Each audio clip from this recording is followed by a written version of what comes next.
All right, good evening. I'm going to call our operations work group to order. And tonight I will be chairing the meeting for board member Castro, who usually chairs our operations work group. He's not available this evening, and we're going to start with we're going to start with our public input. We don't have any written statements for tonight, but we do have one registered speaker. Yes, our registered speaker is Leland Pan. Hello, should I just go ahead? Yes, I can hear you. Perfect. Thanks for having me here today. Sorry, you've seen me a lot this summer. I drew the short end of the stick among my peers to attend the meeting. So just quickly, shouldn't take my full 3 minutes.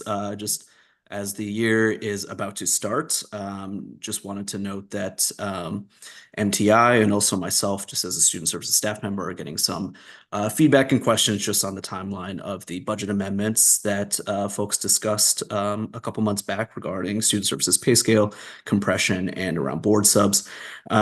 So just whenever y'all get clarity on when you can get a timeline on the cost estimate would be much appreciated, as clearly staff would like to go into the year kind of knowing what the cost would be and what the possibility is of winning those things. For folks who are relatively new to the district, I'll just note that the student services pay scale conversation has been happening since before I was at MMSD. So clearly it's an issue that staff would just want to see addressed and won't stop bringing up. So don't want to take up too much of your time, just checking in and letting you all know that folks are paying attention and that hoping to hear some news about the timeline at some point. Thank you.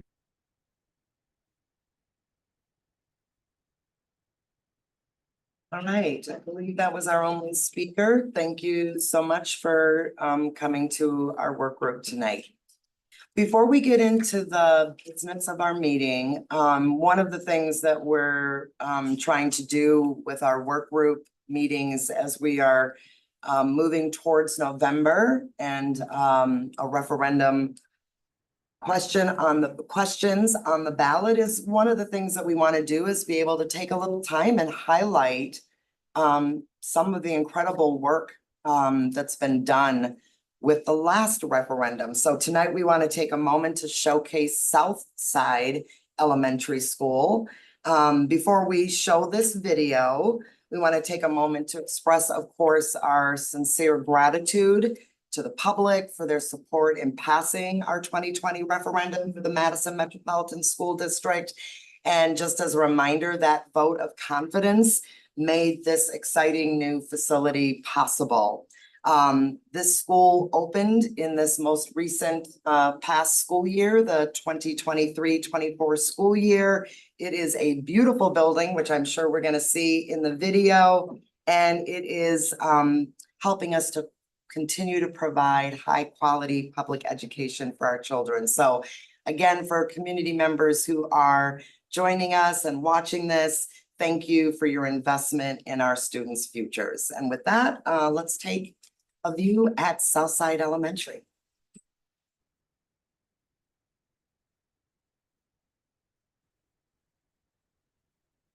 I'm excited about my new school.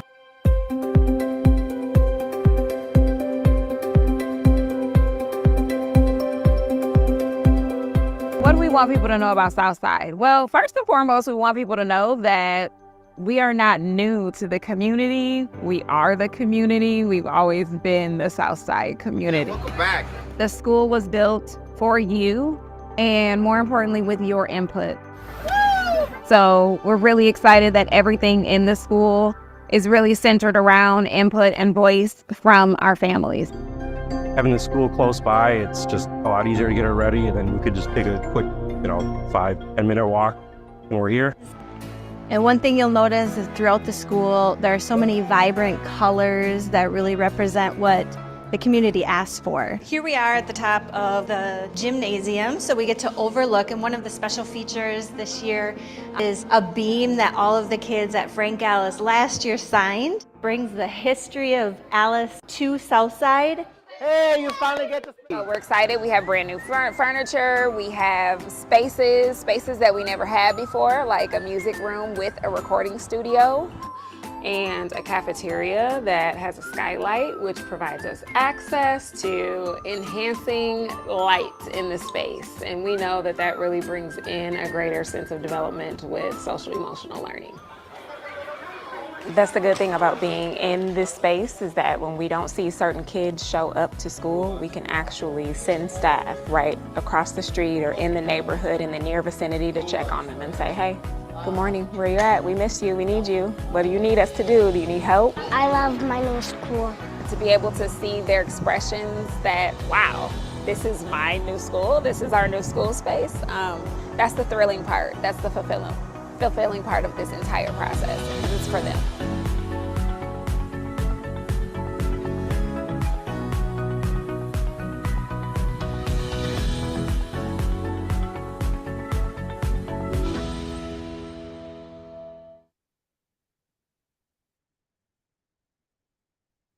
Love that. Thank you so much, Jesse, for video, and it's a great way to start a meeting. It really is. All right, so not to make a hard turn, but here we go. I'm gonna ask for an approval of the minutes, so I move to approve the minutes from the operations work group meeting dated June 10th, 2024. Second, Member Muldrow. Thank you, Board Member Muldrow. All right, any questions or comments on the minutes? All right. Seeing and hearing none. All those in favor of approving the minutes from the operations work group dated June 10th? Aye. Aye. All right. And I know that Board Member Muldrow and Pearson, I heard your voices. Megan, thank you, Maya, I see your hand raised. Megan, your advisory vote? Aye. All right, thank you. That passes. 5. Thank you. I voted yes. I didn't have my hand up right away. I know, I had to try to catch the hands in the room and the hands on. All right. On our agenda tonight, we have a transportation update as we're getting ready to start the year. So we'll be hearing about the state of our transportation, as we're just weeks away from welcoming our scholars back to the 2024-25 school year.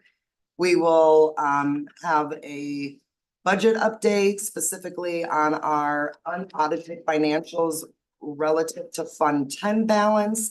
And we will also be discussing our 2024-25 budget as we continue to move towards an October final budget vote. And then it looks like we also will talk about facilities planning update, look at our scope and sequence for our operations work group this year, and then adjourn. With that, I'm gonna pass it over to whomever is gonna open us up with the transportation update. Absolutely. Thank you, board members. Thank you, Dr. Gothard and team. I'd also like to thank our partners with First Student here. Well, tonight, we just want to give everybody an overview of where we're going for the 24-25 school year as it relates to transportation. As we know, we agreed to have go into a full three-tier system going into the 24-25 school year. So we have completed that. We will have 3 bell times for 4K through 8th grade for our yellow bus service and special education. Here you can see our tiers. First tier is 7:38, 35 to 2:30. I'm sorry. Oh, I'm sorry. See if we can get the slides. Slide.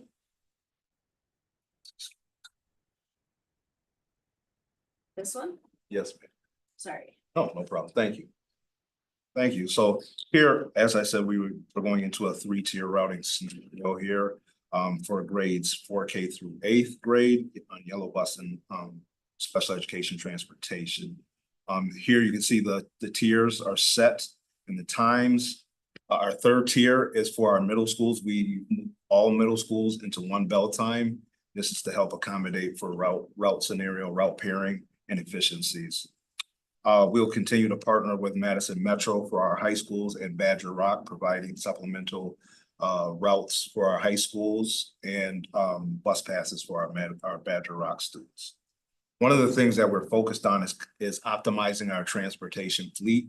But what I mean by that is making sure that we have the right number of vehicles on the road for the amount of students that we have to create, bus rides without overcrowding buses, and also ultimately to make sure that we are being efficient in our routing.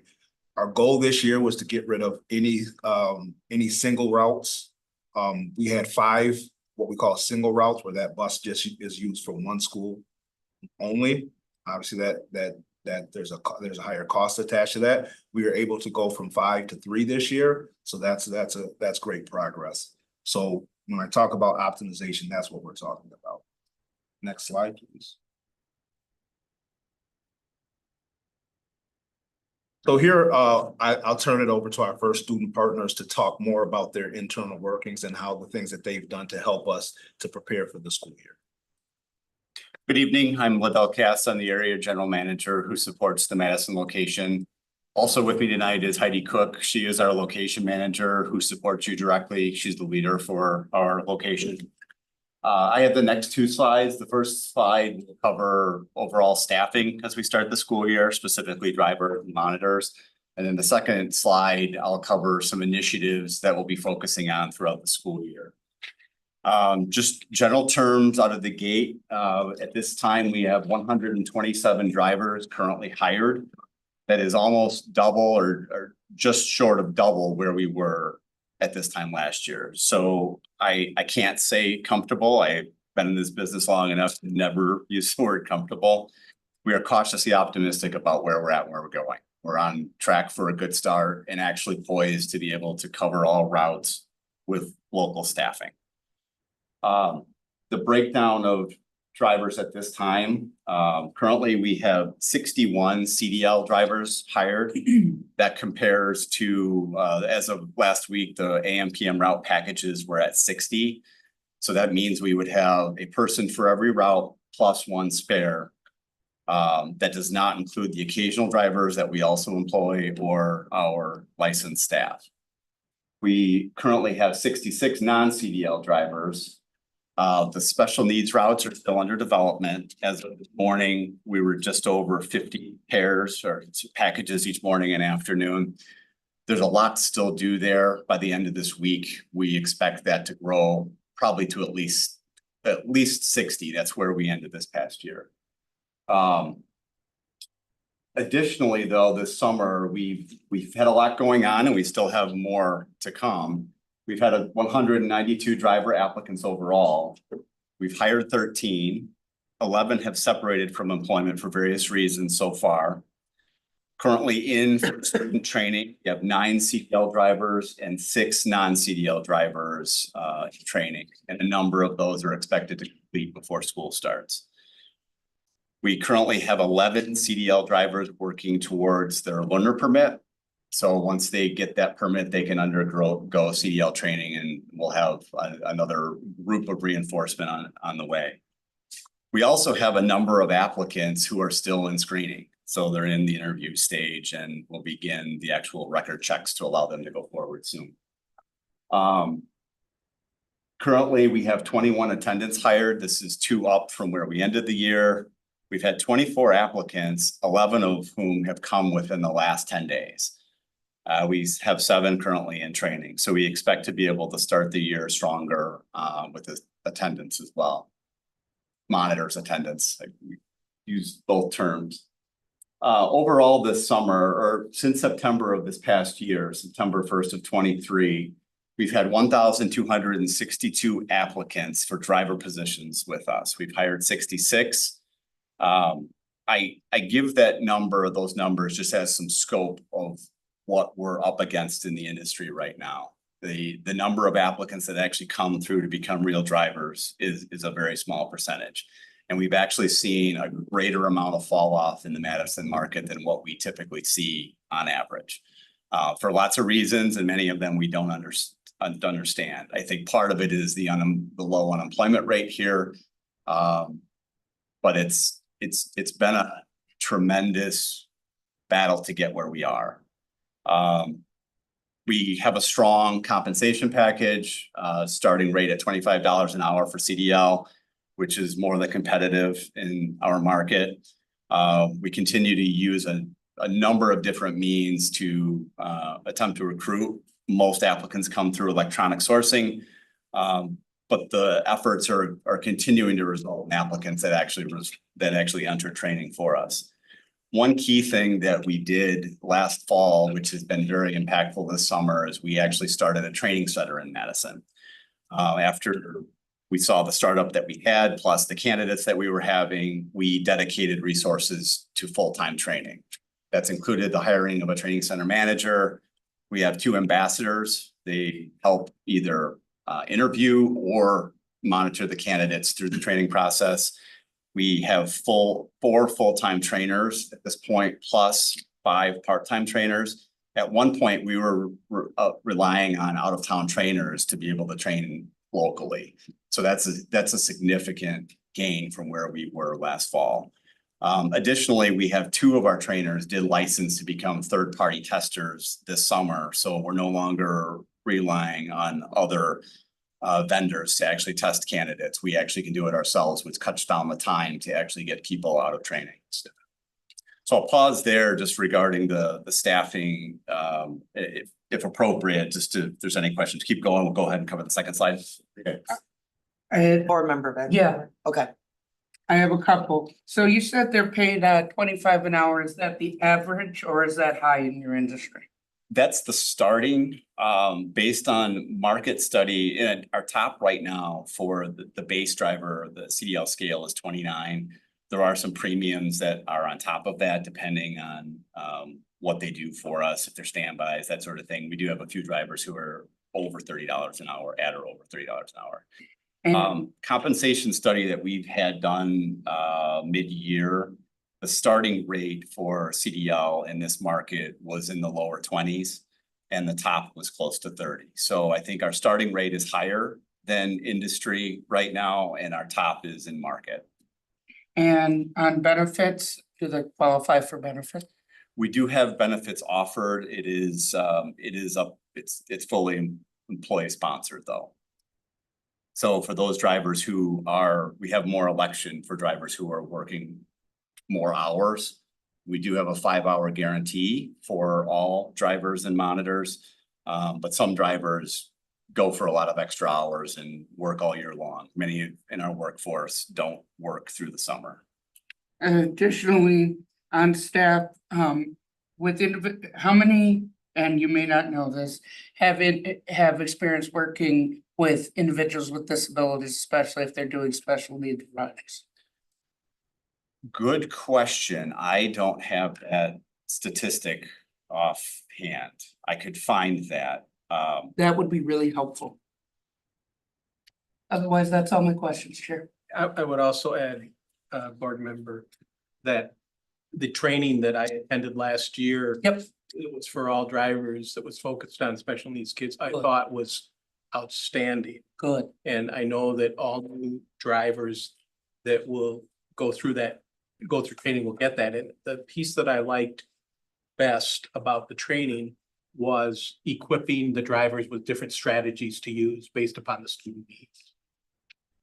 That's good to hear. And just to add to that, they do have a program called First Serves, and we've been working with those teams around specifically how to engage with our special needs students in a personal way. So we are working to retrofit that training so that MMSD language and procedures are infused into that training for their drivers. That's wonderful. May I add one suggestion, Chair?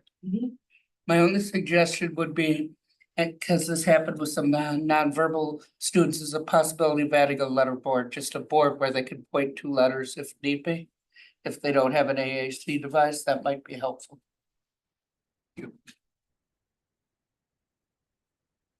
Yes. Thank you. You may have stated this and I might have missed it as I was concentrating on what you were sharing and the numbers of the folks that you have hired so far. how many more folks do we need to have like the route coverage that we're looking for? So based on the numbers I reported, we have coverage. That assumes everyone comes, each shift all day long, all week long. I think I say cautiously optimistic. We have two things that are about to happen that happen later this week and into next week that'll kind of, I call it the moment of truth. We have our startup meeting on Thursday. So for employees that we haven't seen much or heard from this summer, we'll find out whether they truly intend to return. It's never 100%, so we do expect the number to go down or dip a little bit before school start. Last summer, the group that came to us primarily from Badger, though, it was a very high retention rate. Okay.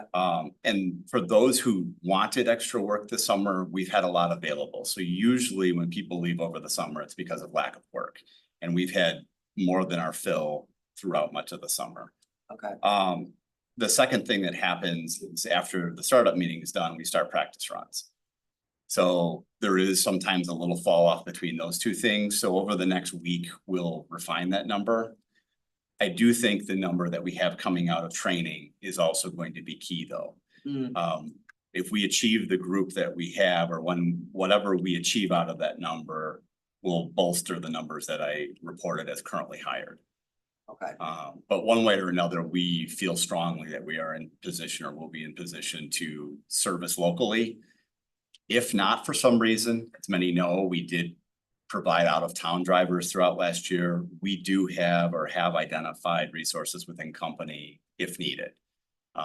This time, though, we wouldn't be looking at the East and West Coast. We actually have some identified out of Chicagoland. Okay. So that's a last effort, but at this point, we're not assuming that's needed. Thank you for that. And then for the monitors or the attendance, is the goal to have, well, how do you all determine the staffing for that?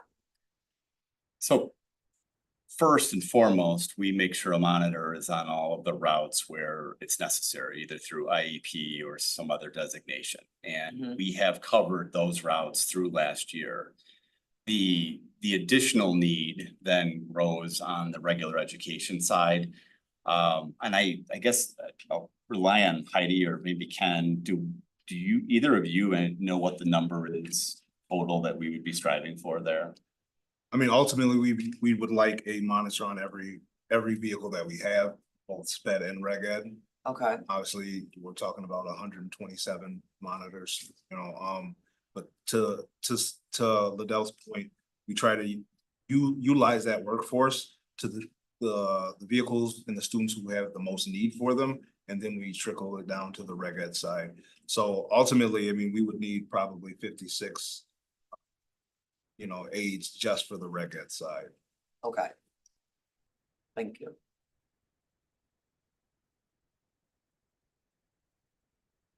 I don't see our board members who are on with any questions at this time, so if you want to proceed. Okay. Thank you. So moving on to some focus about the school year, I think number one, safety is first and foremost for what we do. We have two initiatives under the Grow Safety bullet that I wanted to cover. First, driver score. It's our data-based coaching. So GPS is on all vehicles these days. It drives information. We have a coaching program built around speeding, hard braking, rapid acceleration. Those are three primary drivers that affect accidents. So our coaching strategy and prevention is to tackle those three metrics. Additionally, as part of coaching, we do coach for idling. So to be cleaner and greener, we try to address drivers who don't shut down when they have the opportunity to do so. Ultimately, that results in a score. We want to get all drivers to a 5-star status, which is perfect score. We had this implemented in the second half of the year, had great success, but we definitely need to grow that through the rest of this year. And it's positive based. So instead of disciplining or chasing people in a punitive way for speeding, we're actually driving the scores through positive recognition and even awards and prizes for perfect status. The second thing is, as Ken and Mike had referenced, First Serves is a major initiative for us. student-focused driver and attendant training. It's behavior-based training. It's focused on special education routes. We did implement this in the second half of the past year. Training with drivers, engagement with the district, that continues to grow each year. So I think that's going to be a major development, continue for us to help grow our culture, I guess. Key to our success. Technology, we have a few things I wanted to mention. So First View it's a combination of parent view, so the parents can follow the bus. That was launched in the second half of the year on regular education routes.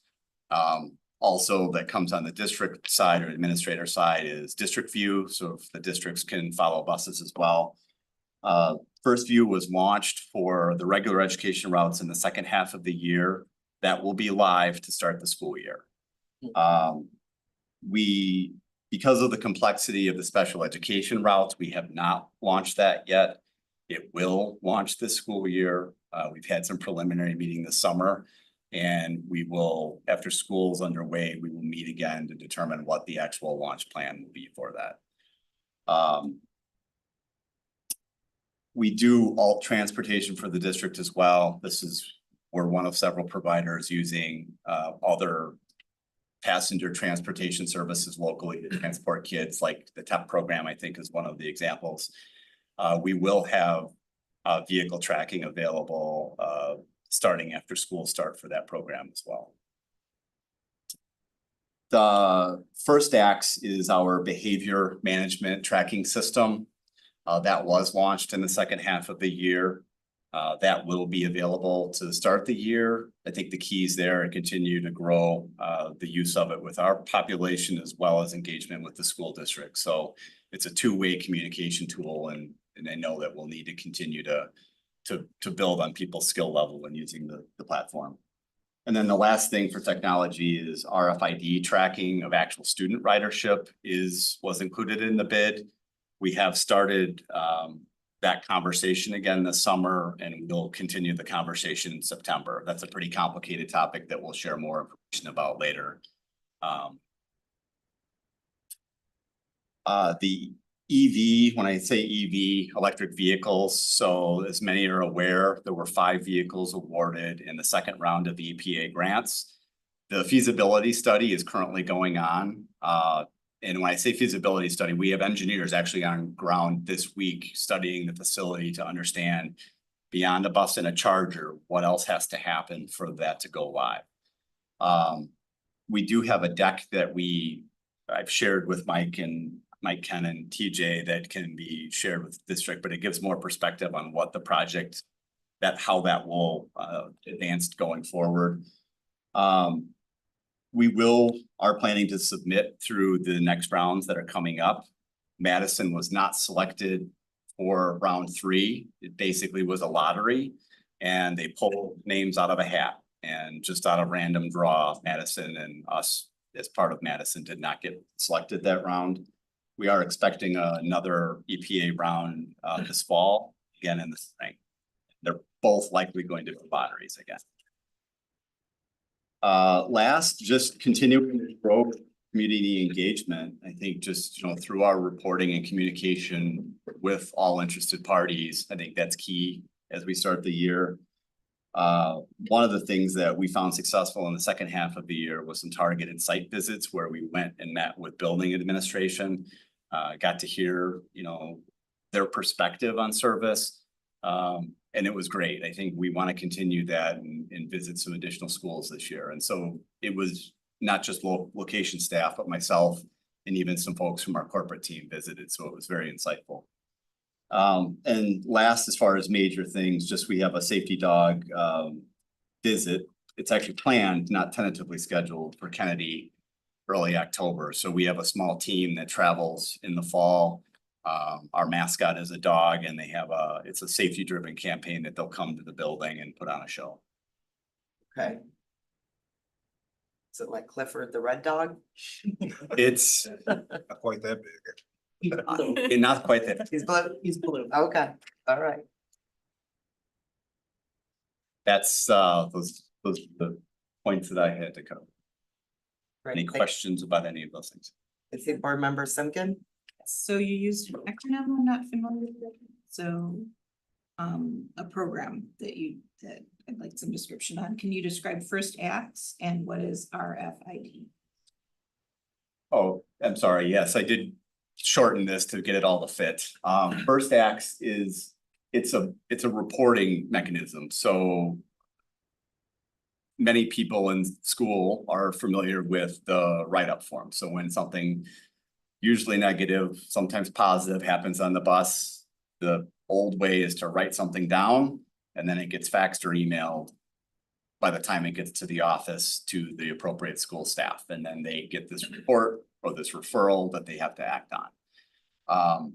We have it in a digital format and our drivers actually can enter it from the tablet that's on the bus. It comes through our office for review. And then once we review it, it goes to the appropriate building person for their review. And then ultimately, once they've addressed the situation, they actually can report back. So it actually becomes, it's a submission tool, but it's also a tracking tool. One of the best benefits I see from it is how quickly it accelerates the process. So instead of waiting for a route to get done, to get a paper form that we then have to fax or scan to somebody, which can take, 24 hours, next day sort of thing. Technically, a driver could submit something during routes, and if we were paying attention to it, we could have it sent to the building before routes are even done that day. And ultimately, what it also helps us do is it helps, there's a barrier in communications. Typically, these are going to the principals. When we're sending emails to the principals, obviously they have quite a bit of things to do throughout the day and in their building. This digital platform does the same thing.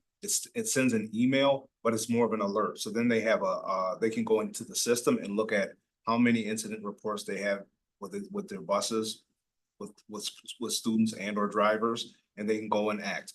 To Liddell's point, instead of waiting 24 hours or longer to get that report and then for the principal to check it, they can go into it daily if they have a specific time in their day where they're going to check that and see what incident reports and what they need to act on. What it's helping us do is it's helping the driver and the principal interact quicker to alleviate any bus issues, especially as it relates to behavior.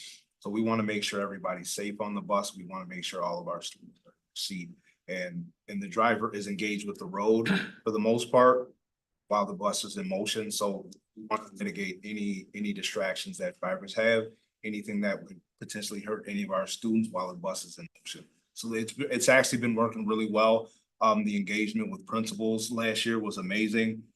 They jumped right in. We had a couple training sessions. They jumped right in. It's pretty easy to use, and they've been able to solve a lot of problems when it comes to buses. Okay, so before we go on to the next one, I guess I want to dig into that a little bit more because I was also having some questions around the number of attendants that you have. So it sounds like you have a pretty small portion compared to the ideal number. How aggressively are you working on hiring for attendance at this point? We have used similar advertising process to recruit attendants that we have for drivers. One of the things I think that competes in this market, we have a large number of non-CDL drivers. So the van drivers, the special needs drivers are primarily non-CDL. That scale is different than the CDL scale. I think to some degree, we're competing with ourselves for some workers. I think the non-CDL workforce that we have actually pulls probably from some people who would be more interested in being a monitor. I think as part of the effort we had in the second half of the year, like we did with drivers overall, we did raise rates. With some of the efforts this summer, if depending on where our numbers land up as we start school, we'll likely look at that rate again if we don't get to the numbers that we really want to have to service here.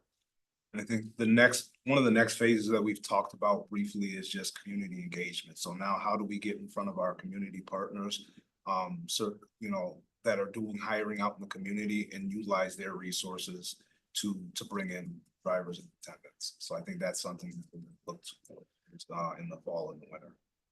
Okay. I'm hoping that there'll be a pretty strong emphasis on this.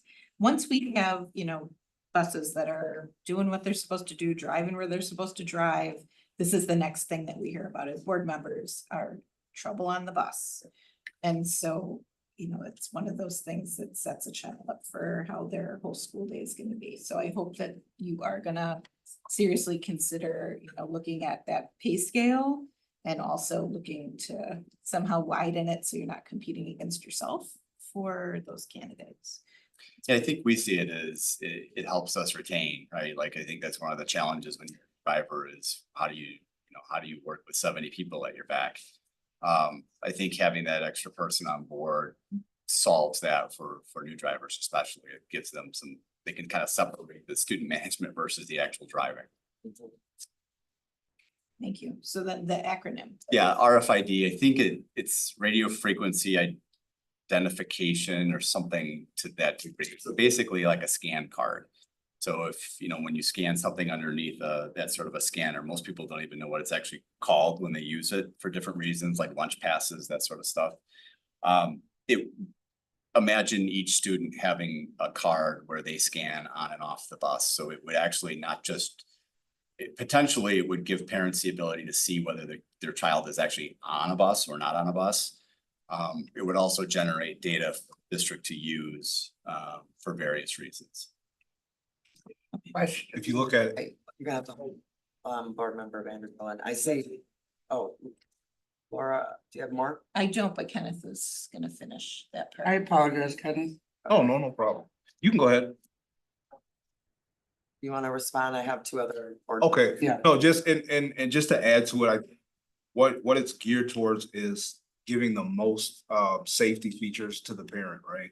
So that parent can then, with that RFID technology, similar to a AirTag type of or 360, you can set a geo fence around your household. As soon as your child breaks that geo fence, if you're at work, you're seeing them in live time making it to that bus stop. When they get on the bus, then it registers that they're on the bus. When you get off the bus, it registers that they're off the bus. You can set the geo fence around the school. So when it breaks the geo fence of the school, your child has gotten to hit all the points from your address to the building. And it's just, and vice versa, the same way, at dismissal time. So we want to try and no one wants a lost child. Sometimes children get off the bus, but they don't necessarily go directly home. And mom and dad, freak out. So we want to give them as much information about their child as we possibly can. So I'm now thinking of all sorts of implications to that technology. Is that an opt-in or an opt-out?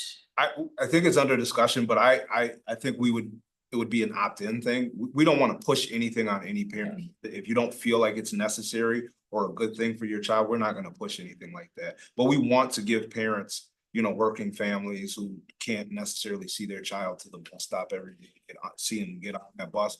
We want to alleviate any stress, especially when you look at 4Ks. I know it's hard for a parent to let that little child go, on the bus, and you're giving your child into the hands of someone else at their safety and security. So we want to put them at ease as much as possible.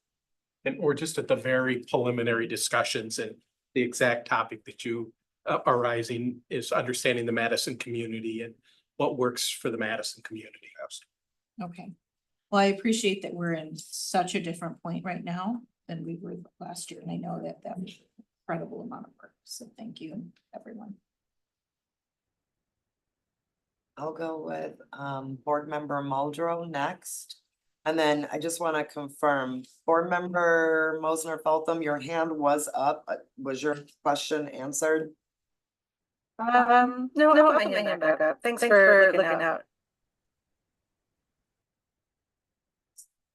Board member Muldrow?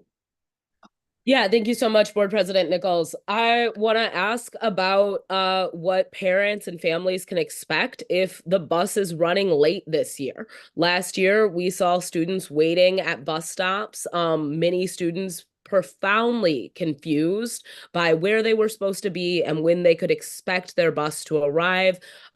We saw that happen for weeks at a time. If a bus is 10 minutes late, how do families find out about it? What is the communication with our families going to look like this year? If for whatever reason, a bus is not going to get their kid home on time or is not going to get their student to school on time, what can we anticipate in terms of that sort of communication? Absolutely. That's where district view and parent view come into place. We had a great turnout as far as parents signing up for the app and actually using the app, over 1,100 families.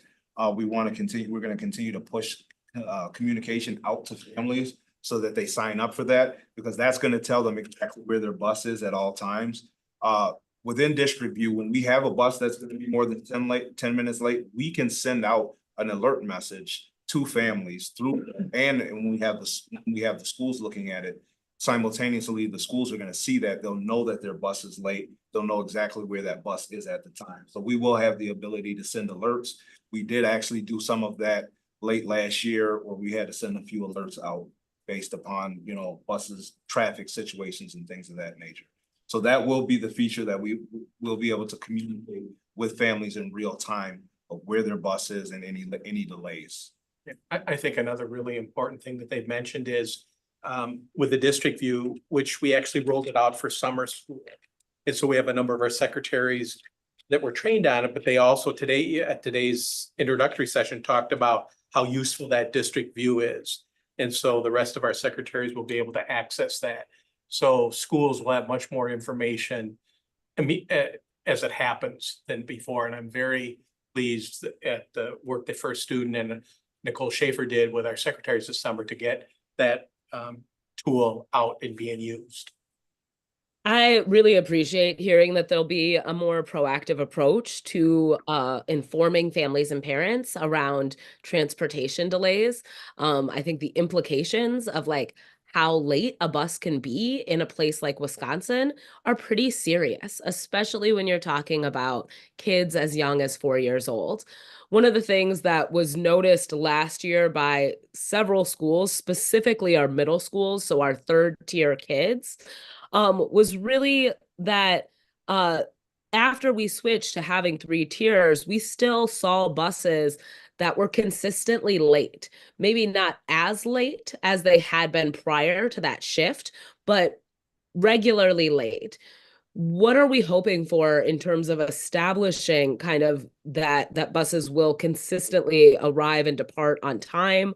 And what are we planning to do or adjust if that becomes an issue? Ultimately, I think first and foremost, we've done a lot of work into prepping our routes to this day. Run a lot of route scenarios. We've looked at timing, look at every aspect of logistics that we can, as far as making sure that these buses are going to be arriving on time. Once we have our routes finalized, which we'll publish them next week, we'll begin dry runs. That is the telltale factor. We do everything right now, theoretically, right? Everything is going into a system. We're looking at times, but we're not looking at it from a standpoint of the bus actually being on the road.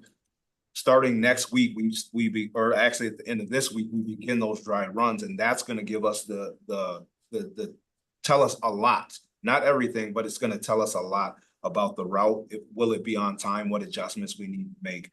We typically go from this point till the first week of school, and we're making the last minute adjustments on stops, on timing to get that to your point, to get us where we need to be, where that bus is consistently on time.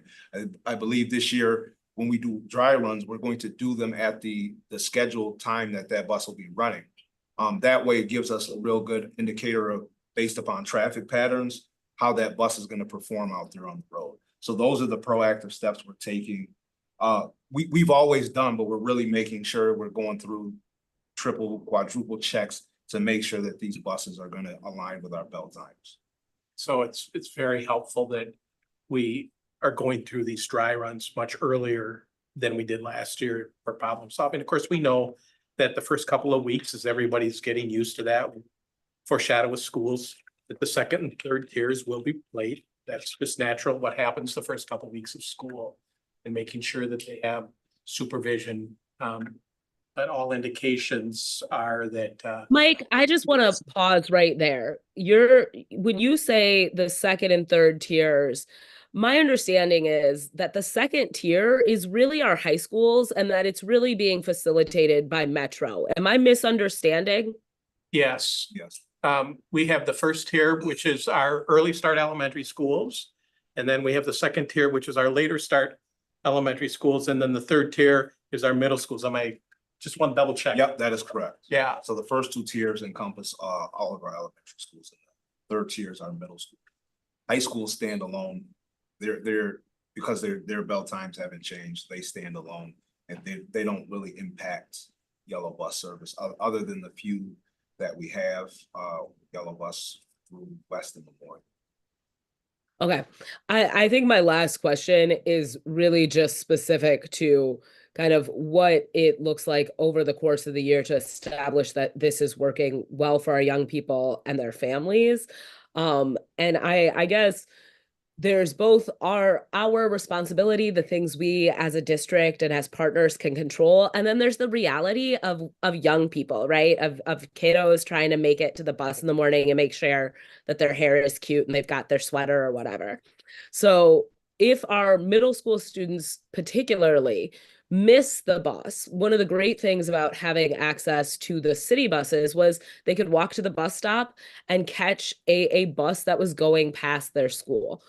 For our students who may miss the bus, may be at the wrong bus stop in the first couple of days, what is the alternative for, I guess specifically our middle school students who used to have access to city busing and a bus pass? I think we're gonna look at it the same way that we did last year, and we operate within the policy that we have. So we urge families, as we always have, to be at the bus stop 5 minutes early. We'll continue to push that information out to families through communication, but with our yellow buses, we don't have the ability to double back. So with the third tier, they're gonna go from A, B to C. A lot of these drivers that we're using may be utilized in other areas. We still cross-utilize drivers with our special education department. So some of these drivers may be going right into a van after that because there's middays and things of that nature. We also have our midday 4K programs. So a lot of these are going to transition there. So we really need to make sure that families understand that their students need to be at the bus stop on time. And it is true, Holly, when we went from Metro to yellow bus, that we did lose that flexibility of mainline routes for most of our schools for kids. And so I would hope that if we're having a student that's late, that our school staff is working with the family on problem solving and seeing what we can do to ensure that the student is out there on time. I know that some of our teachers have been reaching out to kids, just texting them, just a number of different strategies kind of all around the student to support our students. Yeah, I want to thank you for that. And I also just want to say that because students are going to be very dependent on catching the bus to school, and that is a lot of our young people really rely on the bus to get to school, that it's really important that it shows up on time consistently, because I think any instability for our students creates a pattern of not being able to rely on that transportation. And for some students, that has a devastating impact on their access to instruction time. I am really looking forward to this year being a much, much better year than last year. I so deeply appreciate the work that you all are doing to get us started on the right foot. Thank you for answering my questions. All right, I have Blair next, and then I'll come back to you. No problem. All right, board member Waltham. Thanks, sorry I was tardy today. Getting an Can you hear me okay? Echo. There's an echo when you're talking. I don't know if it's on our end or your end. Say something again, Blair. Still? Yeah. Yes. Yeah, it's still. Okay. I will hold my questions then and just listen. Put it in the chat. We can't use the chat. It creates public. Let's go to board member Vandermeulen and then let's see if Blair, it might be the mic option on your computer. I'm not sure. My questions, are one, regarding, special education and regular education. I'm glad to see that things are working out better then, and we seem to be slightly more prepared. I still am always going to be worried. The thing that I want to point out, which is based on what Ali said, and I'd like to lift up that point, is as a non-driver, I know what it's like to have to rely on transportation permanently. I know what it's like to say, oh, we'll get there. And I get that you are doing everything in your power, but I can understand a 13-year-old giving up. 45-year-old can be annoyed and pain in the neck, but a 13-year-old may not. And that's just what I'm worried about. My other question, why I weighed in before, was on the RFID. I think it has to be an opt-in, in fact, completely. I also worry about where that data goes, especially also the behavior data. I do not want it going to law enforcement. I do not want it going to medical doctors. I do not want it going to anything that could cause mental health trauma to the individual child. Any of those are possible with that technology, and I understand you want to know where your child is, absolutely, and we have to do that. But I don't want this to be the kid misbehaves on the bus, mom is seeing it, we report it to the police, kid ends up in juvie over certain behaviors. That's rather terrifying to me, as let alone the Fourth Amendment. As a juvenile defense attorney, that's something that I'm not sure I'm ready to cross. Understood, and Yeah, we share those It's same one of the- concerns. It was one of the bigger concerns that we had, even talking about it through the proposal process. And we wouldn't release anything. We work closely with Dr. McCray and our tech services to look at any possibilities of or breaches of things of that nature. Like currently, that information only flows to the principal. Good. Or their designee. So we've actually worked all that out, created a spreadsheet of who can have that data. So it only goes to the principal or the assistant principal if that's their designee. No one else is able to see it on the school side. I can view it, but that's it. They act on it. I appreciate that. Thank you. That is quite reassuring. That's all my question. Right. Board member Mosner Feltham, should we try again? Sure. How's that sound? It's still the same. Okay, don't, I can get my questions answered right away. I think we can hear, I mean, I can't understand. it double. I mean, it's not that you're inaudible, it's just that there's just an echo. So I mean, do you wanna try putting it out there? It's okay. I'll, they're detailed questions I can answer right away. Okay. Well, we have a very robust agenda, so I would hate for you not to be able to participate. Maybe log out and come back in and let's see if that improves it.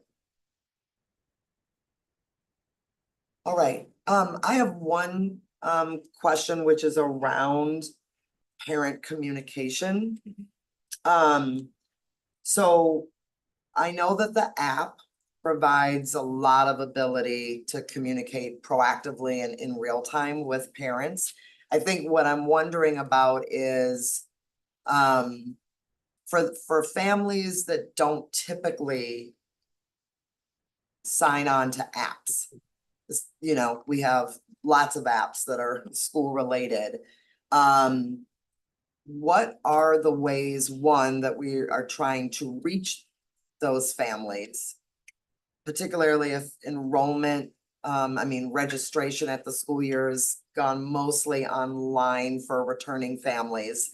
So what's kind of the approach to reach families that wouldn't normally find any kind of a school district related app, the thing they want to put on their phone? And secondly, if you don't ever subscribe to the app, can you just share again, like, how do you get the notices? How do you get any of the proactive communication about bus routes that might be running a little late? Sure. So first and foremost, we, like I said, we're trying to communicate. One of the ways is we go through our communications department. From a high level, we've also gone through communication at the school as far as them putting out messages to their families about their buses specifically. So we still have those options. We'll always have the options that we will put our information out there. So we have a transportation hotline. They can call that number and then they can speak directly to my staff and myself as far as anything related to transportation. They'll also have the ability to communicate with the carrier specifically as well. So we'll always have those abilities for them to reach out and speak with someone live. I understand, I know sometimes we all have those situations where just get tired of the automated AI, communications. You really want to talk to somebody. So that has been a layer that's always been there. We're not cutting that out. We're just trying to put something in everyone's hands. So they'll always be able to call us and speak to us directly. As far as and when you talk about like a late bus or something like that, if we're not utilizing these platforms, it will be somewhat a lag, right? So there's the ability, we'll communicate these things with the schools, but as far as real time, we really want parents to log into that.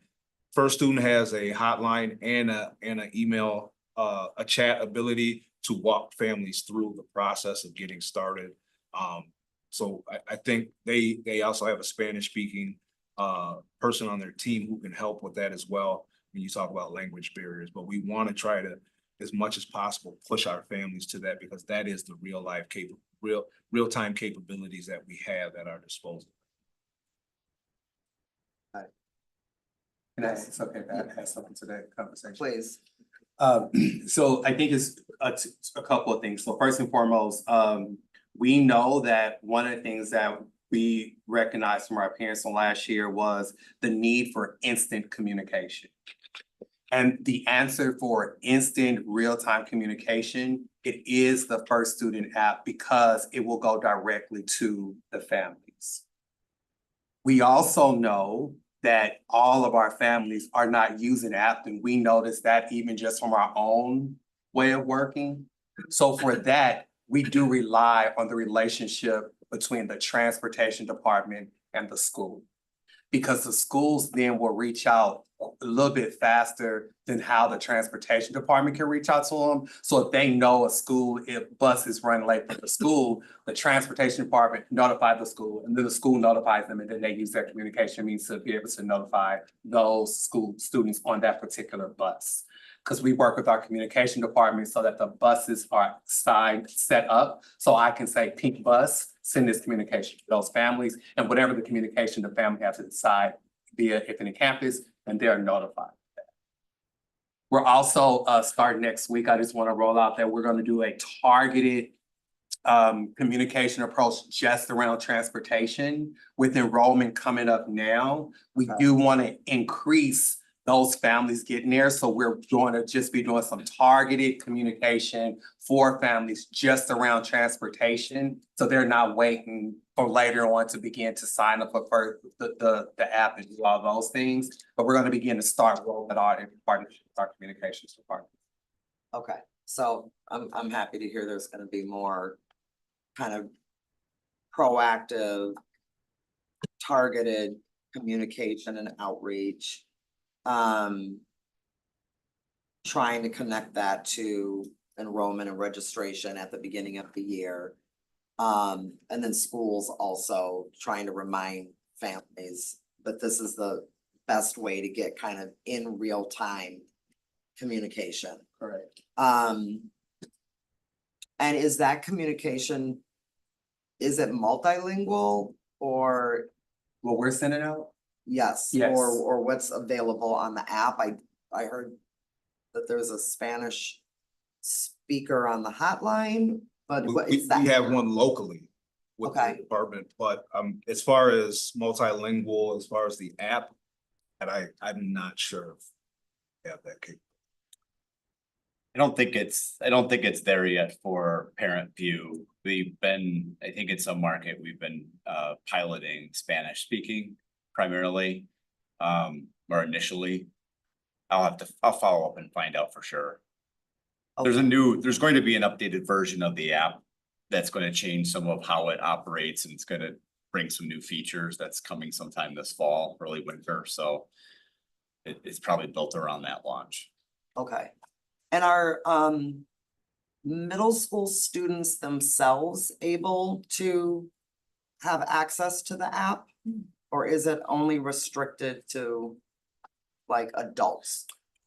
Students can have access to it. Typically, though, the adult starts the process. Okay. Starts the process. So absolutely, that's a great way for kids to watch the bus coming in the morning. Okay. Can you remind me again of how many riders do we have on all of our buses? Do we know that? Like, As far, how many students do we have on each bus right now? how many actual students? Total rider. I think we ended we can't talk about this year yet, but I think we ended last year with upwards to 6,000 on yellow bus. I don't have the numbers around special education transportation.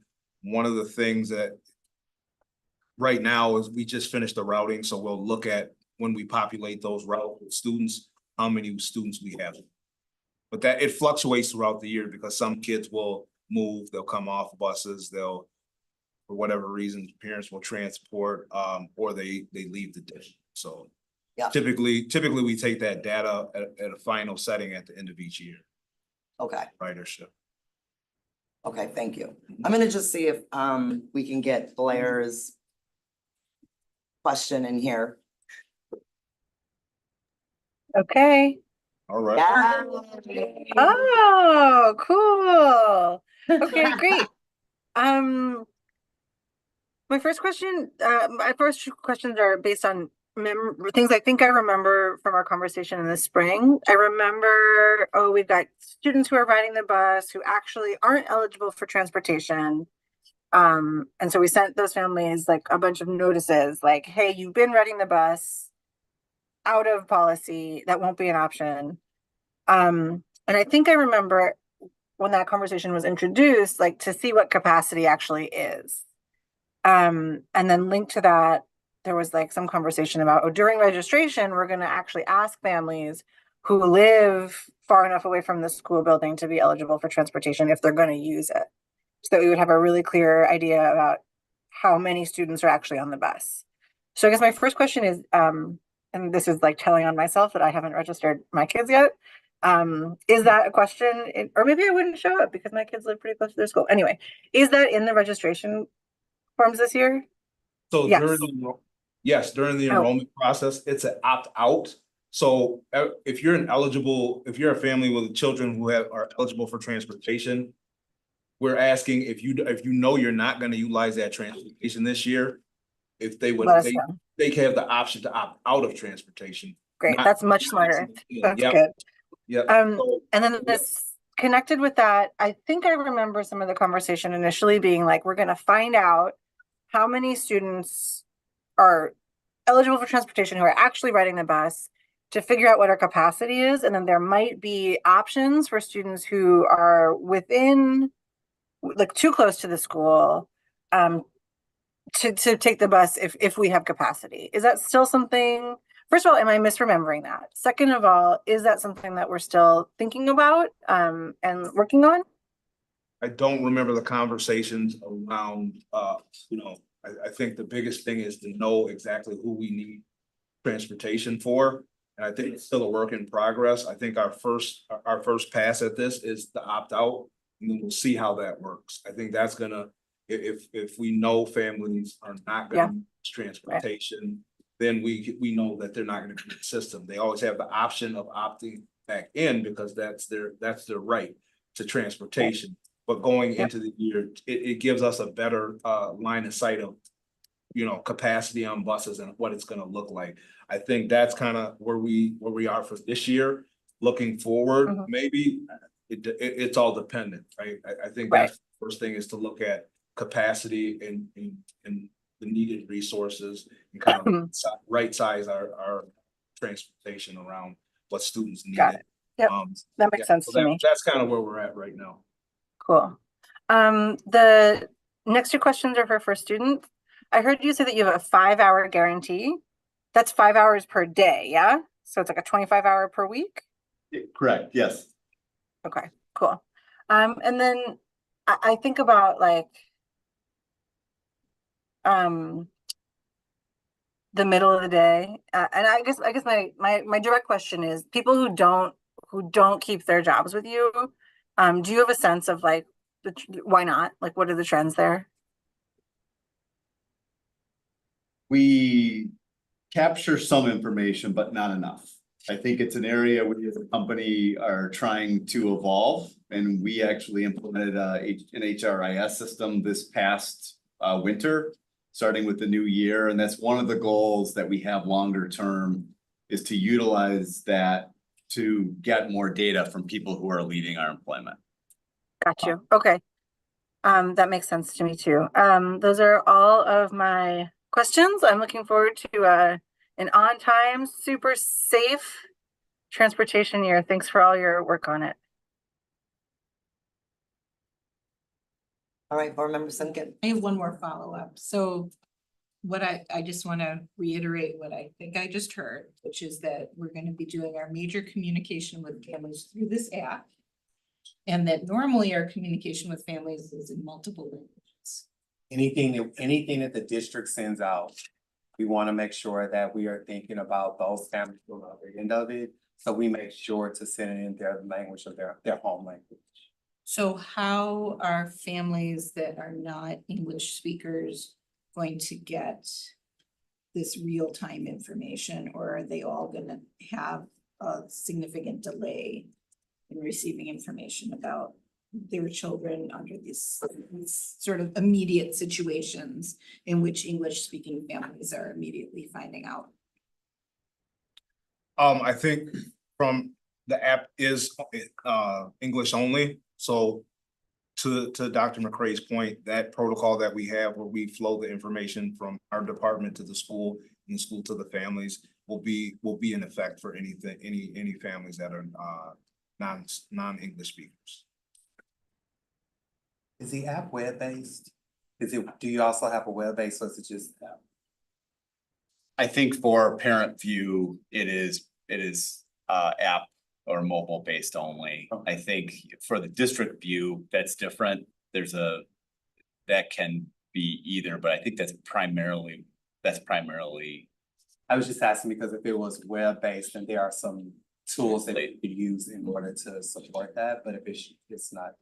And I'll find the answer regarding, I thought we had implemented Spanish, at least. I think we do operate in Canada as well, and I think French was another option.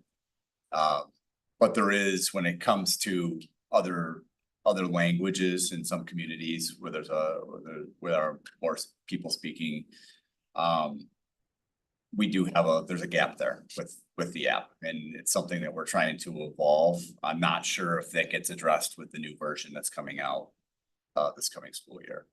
So I just want to lift this up as an equity issue that doesn't exist until now, that we are now creating, that I think is highly problematic. And so I would just really like for transportation folks to really think about how can families who would normally be receiving information at the same time as everybody else in other languages still be able to do so while you're working on the evolution of this app. I'll try to get more information to share back through Ken and Mike, so better answer that question. Board member Simkin, with nearly a third of our students identifying as EL with varying degrees of language acquisition, I think it's a fair question to ask, and I will personally have staff write back to the board in terms of how we mobilize our BRS, our bilingual resource specialists, our language line that the district uses, and also that key communication back to the school in the event there is a problem with a child or a family, or a child goes to cousin's house instead of going home. There are things that happen all the time, real time. And I want to make sure that we do understand what our procedures are. First Student's part of that partnership, but it's not solely on them or the app. These are systems we need to have in place anyway, and I think we can provide some additional information that might provide you some answers as well. All right, well, thank you so much for the thorough update, and it sounds like we're in a much better starting position for this school year. I also appreciate just some of the excuse me, some of the reality of trying to see over the next few weeks what attrition might look like, still trying to run the practice routes and getting like the timing fine tuned over the first couple of weeks of school. Appreciate hearing about some of the use of technology as a way to better track where buses are and being able to use that as a communication technique. And yeah, it definitely sounds like we're in a much better position coming into this year.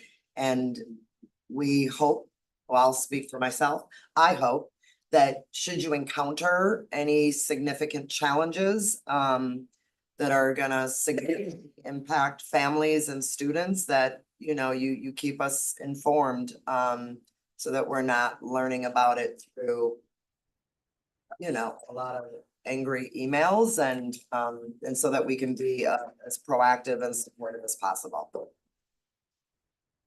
Absolutely. Thank you. Thank you. Thank you.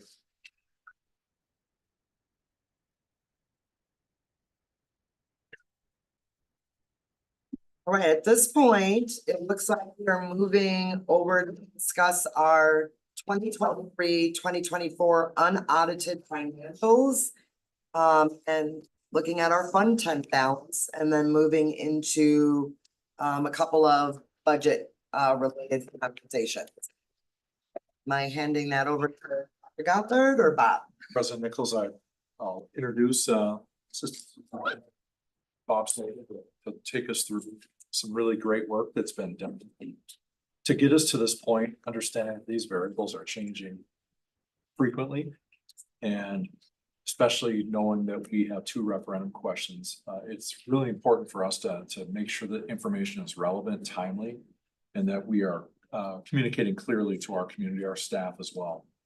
So today we had a chance at Principal Institute to share some information. Again, these are all opportunities for us to get that information out so that people understand the decisions that the board is considering and how we're going to move forward. So these are additional pieces to that puzzle, as we say sometimes tonight, that Bob will take us through. Great, thank you. Thank you, Dr. Gothard. Jess, you want to go to the budget timeline? Okay, perfect. So first, I want to do the shout out to Jen Shepke, who's here tonight. She's going to be presenting with me on the facilities later, but Jen and Amy Knight of our communications team, and of course Adele and the rest of the team, but Amy and Jen and I really are focused on the timelines and the communication. Also want to talk about the information I present. Clearly, it's not me alone working on it. It's budget planning and accounting. I want to point out Wendy LaPointe, our budget manager, and Natalie, who are our comptroller, really did a lot of lifting, of course, with the whole team in terms of closing out 23-24. So we are in August. We have unaudited trial balances we prepared to our external audit firm. And so we are finalizing, have finalized the 23-24 financials. They are unaudited. The auditors were here last week, so they'll be doing follow-up questions, and we'll continue to work on those. We're also continuing to work the staff on the 24-25 budgets and the amendments. I'll talk a little bit about that in a couple more slides. I want to stay kind of high level. That's all happening between really the September operations work group and the October operations work group, September 16th and October 14th. A lot of things are going to be changing now as you voted on and we prepared the June preliminary budget for 24-25. We'll start getting some student counts in, talk a little bit about where we are at with our summer 2024 count, the third Friday in September count, critical numbers for us. on our revenue limit calculation. And then mid-October, the state Wisconsin Department of Public Instruction, they actually provide a couple critical pieces of information for us to have that final budget prepared. The final numbers on October 15th. We'll be notified of our revenue limit calculation for the 24-25 year. We will also have our general school aides certified on October 5th. So again, a lot of things are changing, which is normal per state law. But we have a lot of things going on right now. All right, Jesse, we'll go to the next one. So this is the change in Fund 10 balance. And this is important. This is very positive news. It puts us in a good position financially as our fund balance goes. And so wanted to lay out in terms of the comparison from 23-24. Again, these are unaudited actuals. Our team have put together what are called trial balances. We shared those with the audit firm last week. So on August 1, we came out with the numbers. We took a look at the classifications of fund balance as we do every year in terms of the dollar amounts. The positive is we're having an ending fund balance of $114.6 million. Which is almost a $24 million increase from 22-23. And so I want to put that in context of what it means. First, it's positive, right? So we're going to be ending our 23-24 again unaudited. We won't get those confirmed until December, January when the audit is done. But we're pretty confident in those numbers. So that impacts us on the book in terms of our fund balance calculation. And we are going to be at the upper end of the 10 to 15% range, likely a little bit above it. So that's very positive. Now, how it impacts 24-25, we're gonna be updating, and I hope to have some of the updates based on the 24-25 budget that was approved, those revenue and expenditure tables by fund source. I want to present those at the September operations work group. We want to go through some of the changes. We want to update based on some of the negotiations with MTI and staff on partial raise increases. We want to update the numbers based on the amendment the board approved for the increase of the substitute teacher wages. We are continuing to analyze the budget amendment, right? So that will impact 24-25. Talk about the budget amendments in a couple of slides. What this is, again, positive, is we're starting 24-25 in a better statement. We still have a budget that's approved that goes to fund balance of $39 million. One-time revenues to sustain ongoing expenditures, right? What this change does is puts us in a better statement to end 23-24, and based on carrying this forward and knowing what we've done with 24-25, will put us in a better position when we do the June 30th, 2025 fund condition statement or that fund balance. Are we within the 10 and 15% of the board policy?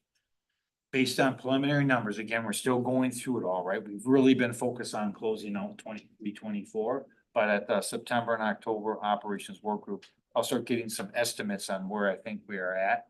Very high level. I think we're still going to be within the 10 and 15% fund balance policy at the end of 24-25, our preliminary June budget. We're just going to be closer to that 15% than what I thought when we were talking about this in early June, closer to the 10% range. So it's all very positive, but I want to stress with you, we are still in a position in terms of funding the need for one-time revenues out of our fund balance to maintain the expenditures that we've approved in 24-25, right? So it's positive, but with a caveat in terms of the context, right? We have ongoing expenditures that are higher than our ongoing revenues, which is why you voted to go to referendum in the fall. So that's, take a little pause there and see if there's any questions about the impacts and kind of processing of it. I do have board member Muldrow with her hand up. Thank you so much for your presentation. I think I want to lean into some questions about fund balance and what it means to be within the board's policy as it relates to fund balance. We anticipated that we would spend a significant amount of fund balance last year as it related to giving people an 8% increase in the cost of living. On average, educators saw about 10% increase in their wage when you combined steps and lanes with our COLA, our cost of living increase. What is 15% of the totality of our budget?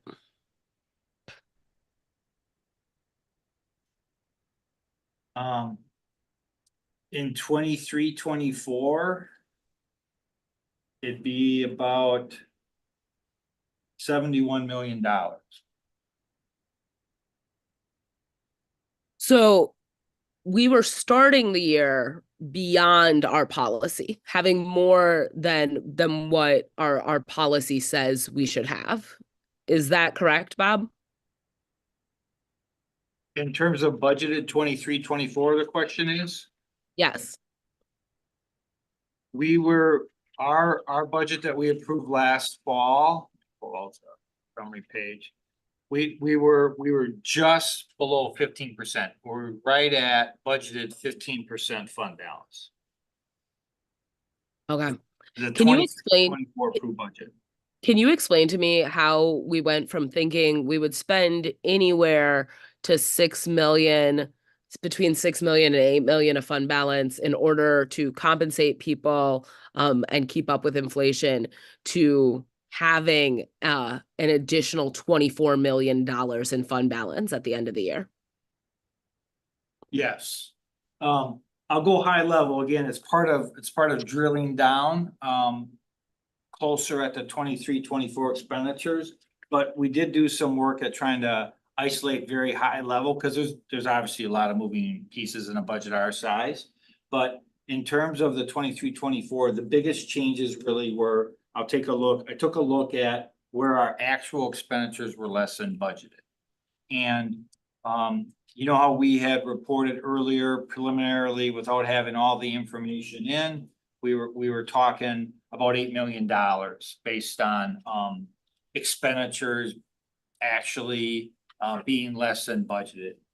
When we closed out 23-24 and did our trial balance on August 1, it was closer to about $16.9 million, salary and fringe benefits, health insurance combined, where we spent less than budget.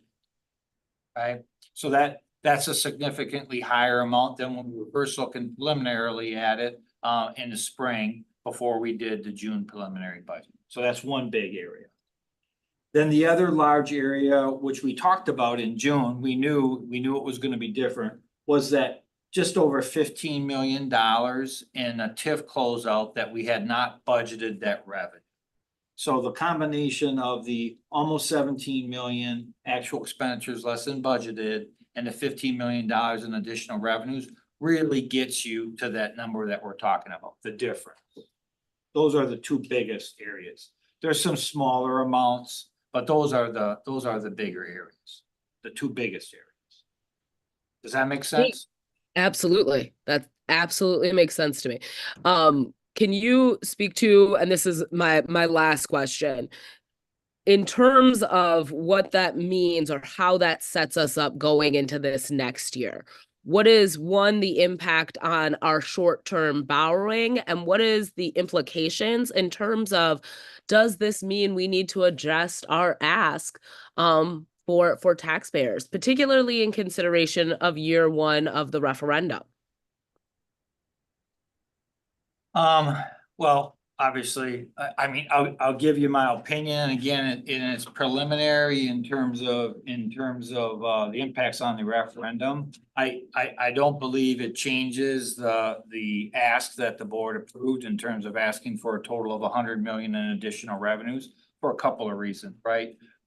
Our budget that was approved is tapping $39 million in one-time revenues to match our ongoing expenditures based on our revenue limit projections. Now, again, I started out saying, there's gonna be a lot of numbers that are gonna be changing for us in the next month, which is why we'll start talking about it September operations work group and then the October operations work group. But really, our summer of 2024 and our third Friday September count really will inform us of where we are at with that number. Second, I want to just remind, which is important, right? We're asking the voters for 30 million in the first year of authority, right? And if we don't need the 30 million, just like this board has done in the past, if we don't need 30 million of ongoing revenues to meet our ongoing expenditures, we're not going to utilize that taxing, right? It's authority. So at this point in time, I don't see anything that would change any of the numbers that we've worked on. But clearly, a lot's going to change in the next 60 days as we approach that October budget. And you had another question. My other question was, what is the impact on in terms of our short-term borrowing? So are we situated well enough, given our fund balance, that we don't necessarily need to pay the interest for short-term borrowing? Now, Bob, I want to be really clear. I do understand that we actually generate revenue at this point from that borrowing, but I do hope that you can kind of explain to our community that dynamic, because it's specific and I think not what most people think of when they take out a loan. Sure. We do have some interest earnings, that's for sure. That's one of our agenda items in September in terms of our cash flow borrowing. We're working on that right now. I don't have any numbers to share, but in terms of at this point in time, whether it will really impact our need for cash, it could. We're gonna be higher than 15% at the end of 23-24. Remember, that percent number is a point in time on June 30th. It never reflects the money we have in the bank in terms of our cash flow. We're always gonna need to borrow money. It depends how much. And our vendors, our exterior consultants, experts in the financial world, PMA is the firm we work with. They'll work with us and Natalie Rue, I mentioned Natalie, our comptroller. We're doing our normal process now and we'll bring it to you. Could it impact it? It could, but likely not much, because we rely on the property tax for most of our revenues and we don't receive those payments until January. So we are gonna always need to borrow substantial dollars to make our payroll until we get that property tax revenue. But we'll have the specific numbers at September. Thank you so much for answering my questions. I look forward to the specific numbers in September.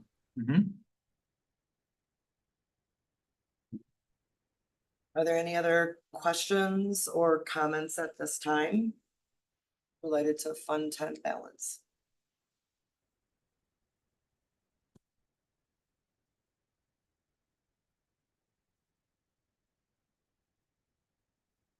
All right.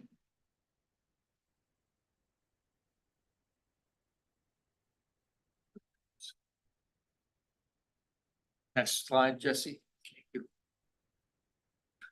So just a refresher in terms of the budget amendments, I want to get a little bit more into the specifics. We continue to work on two budgets. The option two, the preliminary budget year approved in June. There's going to be some slight modifications to that. Nothing major to that budget. We continue to then once we get that settled and tight as it can be, we'll work on that second budget, which will really be the June budget, but amended to include some of the possibilities if we have successful referendum. Really, the largest factor in that is the potential of the ongoing negotiations with MTI in terms of employee raises, right? We'll add those expenditures as part of that budget contingent on a successful referendum. The other issues that we continue to work on, there's really three budget amendments. Maybe if I can get a little direction tonight, it would be great. If not, that's okay. We'll still talk about it beginning in September and then a little bit in October. My team's working with our HR team, Jennifer Trendle and her team, on the salary compression issue. We're trying to get some hard numbers and parameters. We have a couple of options that we've been working through.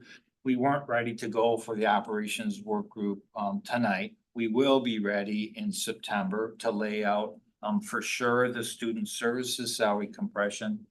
I gotta say, it's a little bit of a harder, analysis to do district-wide, so we're trying to put some parameters on that. Maybe talk about some recommendations in September and finish up in October for salary compression issues across the district.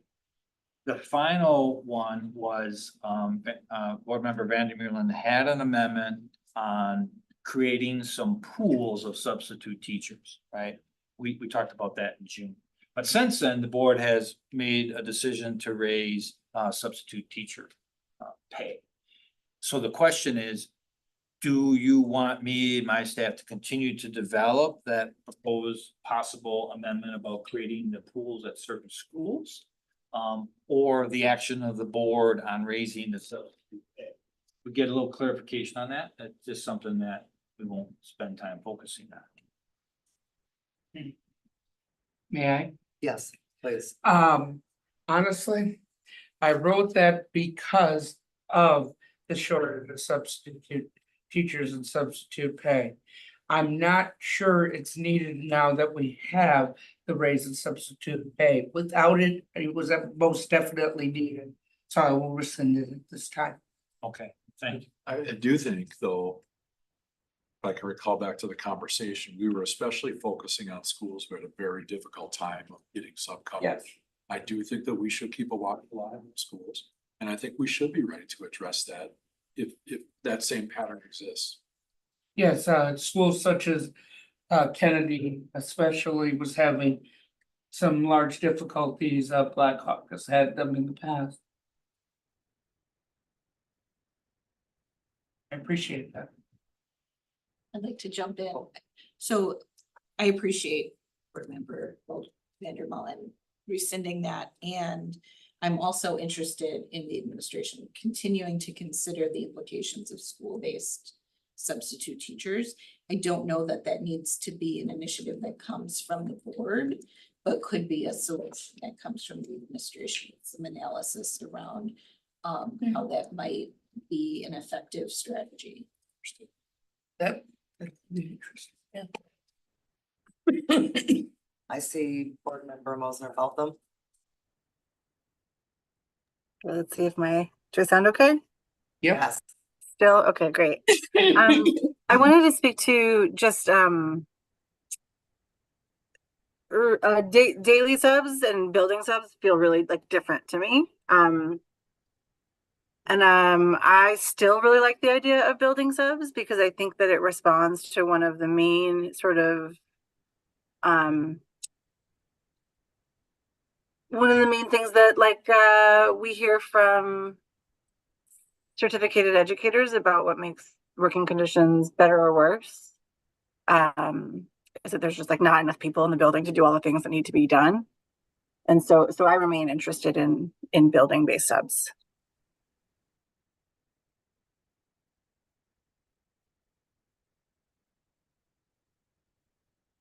Got it.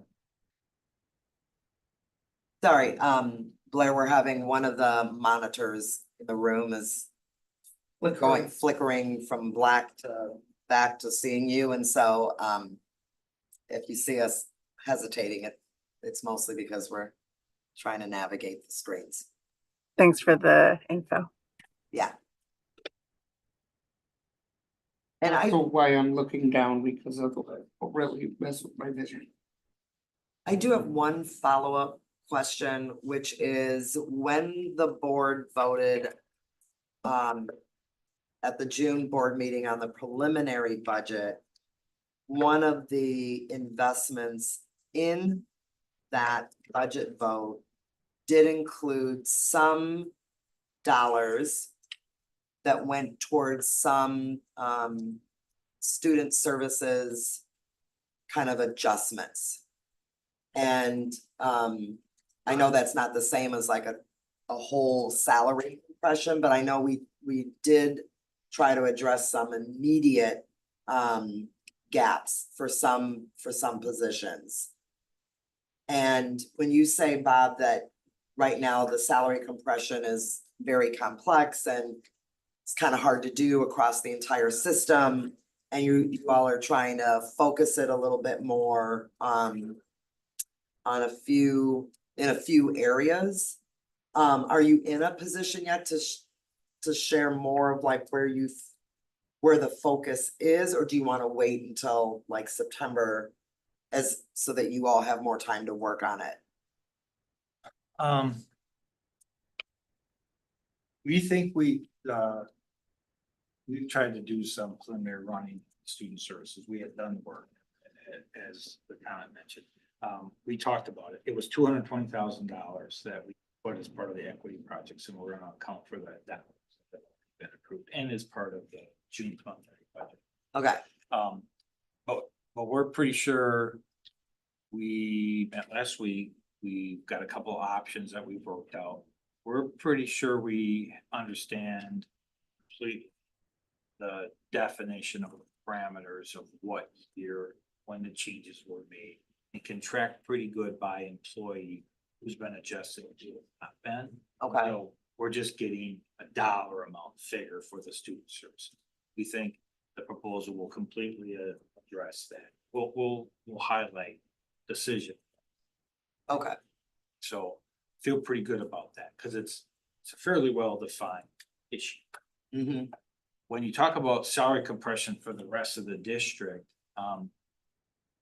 that is the same kind of details we know about student services. You have to apply that by classification across the entire district. And that is I would call it, I don't know if nebulous is the right term, but needs to be clearly defined by classification. Just like we know exactly what's going on in student services and what happened, right?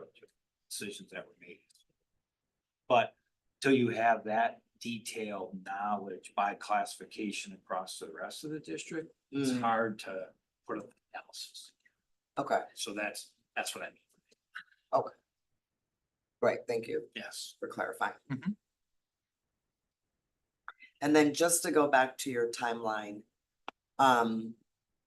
So September and October, all the way up until we vote at the end of October, you'll be getting updated figures, adding them back into the budget. And so we'll have a more final version of the 24-25 budget built from the preliminary. And then when you were talking about the second budget, is that also coming to us in October? Yes. Okay. You in essence will pass, just like June, you'll have two motions. One for a budget that will be effective if the referendums are not successful. Okay. And another motion for a budget that will be reflective if the referendums are successful. Okay. The basis of the budget would be the work you've been doing for the last several months on the June plan. Just with some specific change. Okay. And what we don't know by law until October 15th really is that final revenue limit calculation that the Department of Public Instruction will provide us. And equally important, our general school aid certified amount on October 15th. So we'll take the revenue limit number we get on October 15th minus the general aid, the amount they guarantee to give us, do a couple of tweaks to that number in terms of the budget, but then we'll know what your maximum authority is to raise taxes in the fall without a referendum. We have to wait until October 15th to know that. You'll have all the amendments and decisions at the September and October operations work group that will inform us. So we'll have the expenditure side taken care of, but it's the revenue side that is going to be moving until October 15th. Okay. That's by law. Okay. I can't control that. Does that make sense? Yes, I'm just thinking about the short turnaround from October 15th to when we busy time. vote. Yeah.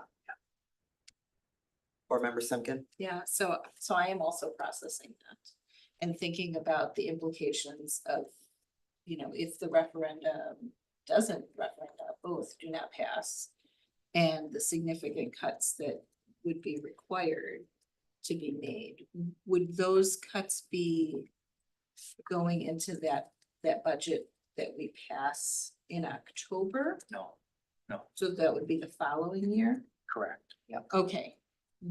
That clears that up for me. Thank you. So, and so the way I look at it, just to help you conceptualize is regardless of what happens at the referendum in November, I plan on talking to you about the parameters of the 25-26 budget process. I'll lay them out in November, and we begin looking at the budget for 25-26. And the first step, as always, is what do we think our revenues are gonna be, right? We have to either have ongoing revenues or fund balance, sustain our 25-26 budget. So it'll be the same as any other. You'll start looking at what's your planned expenditures for 25-26 starting in November, really begins in earnest in January of 2025. And we'll have full knowledge of the revenue picture at that time.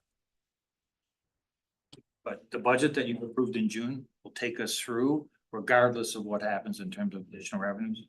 By right now, proposing $39 million of our fund balance one time to get us through 24-25.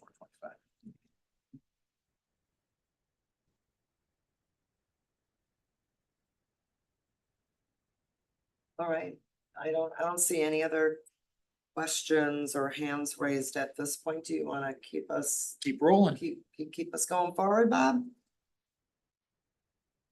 The next slide is just the revenue limit reminder.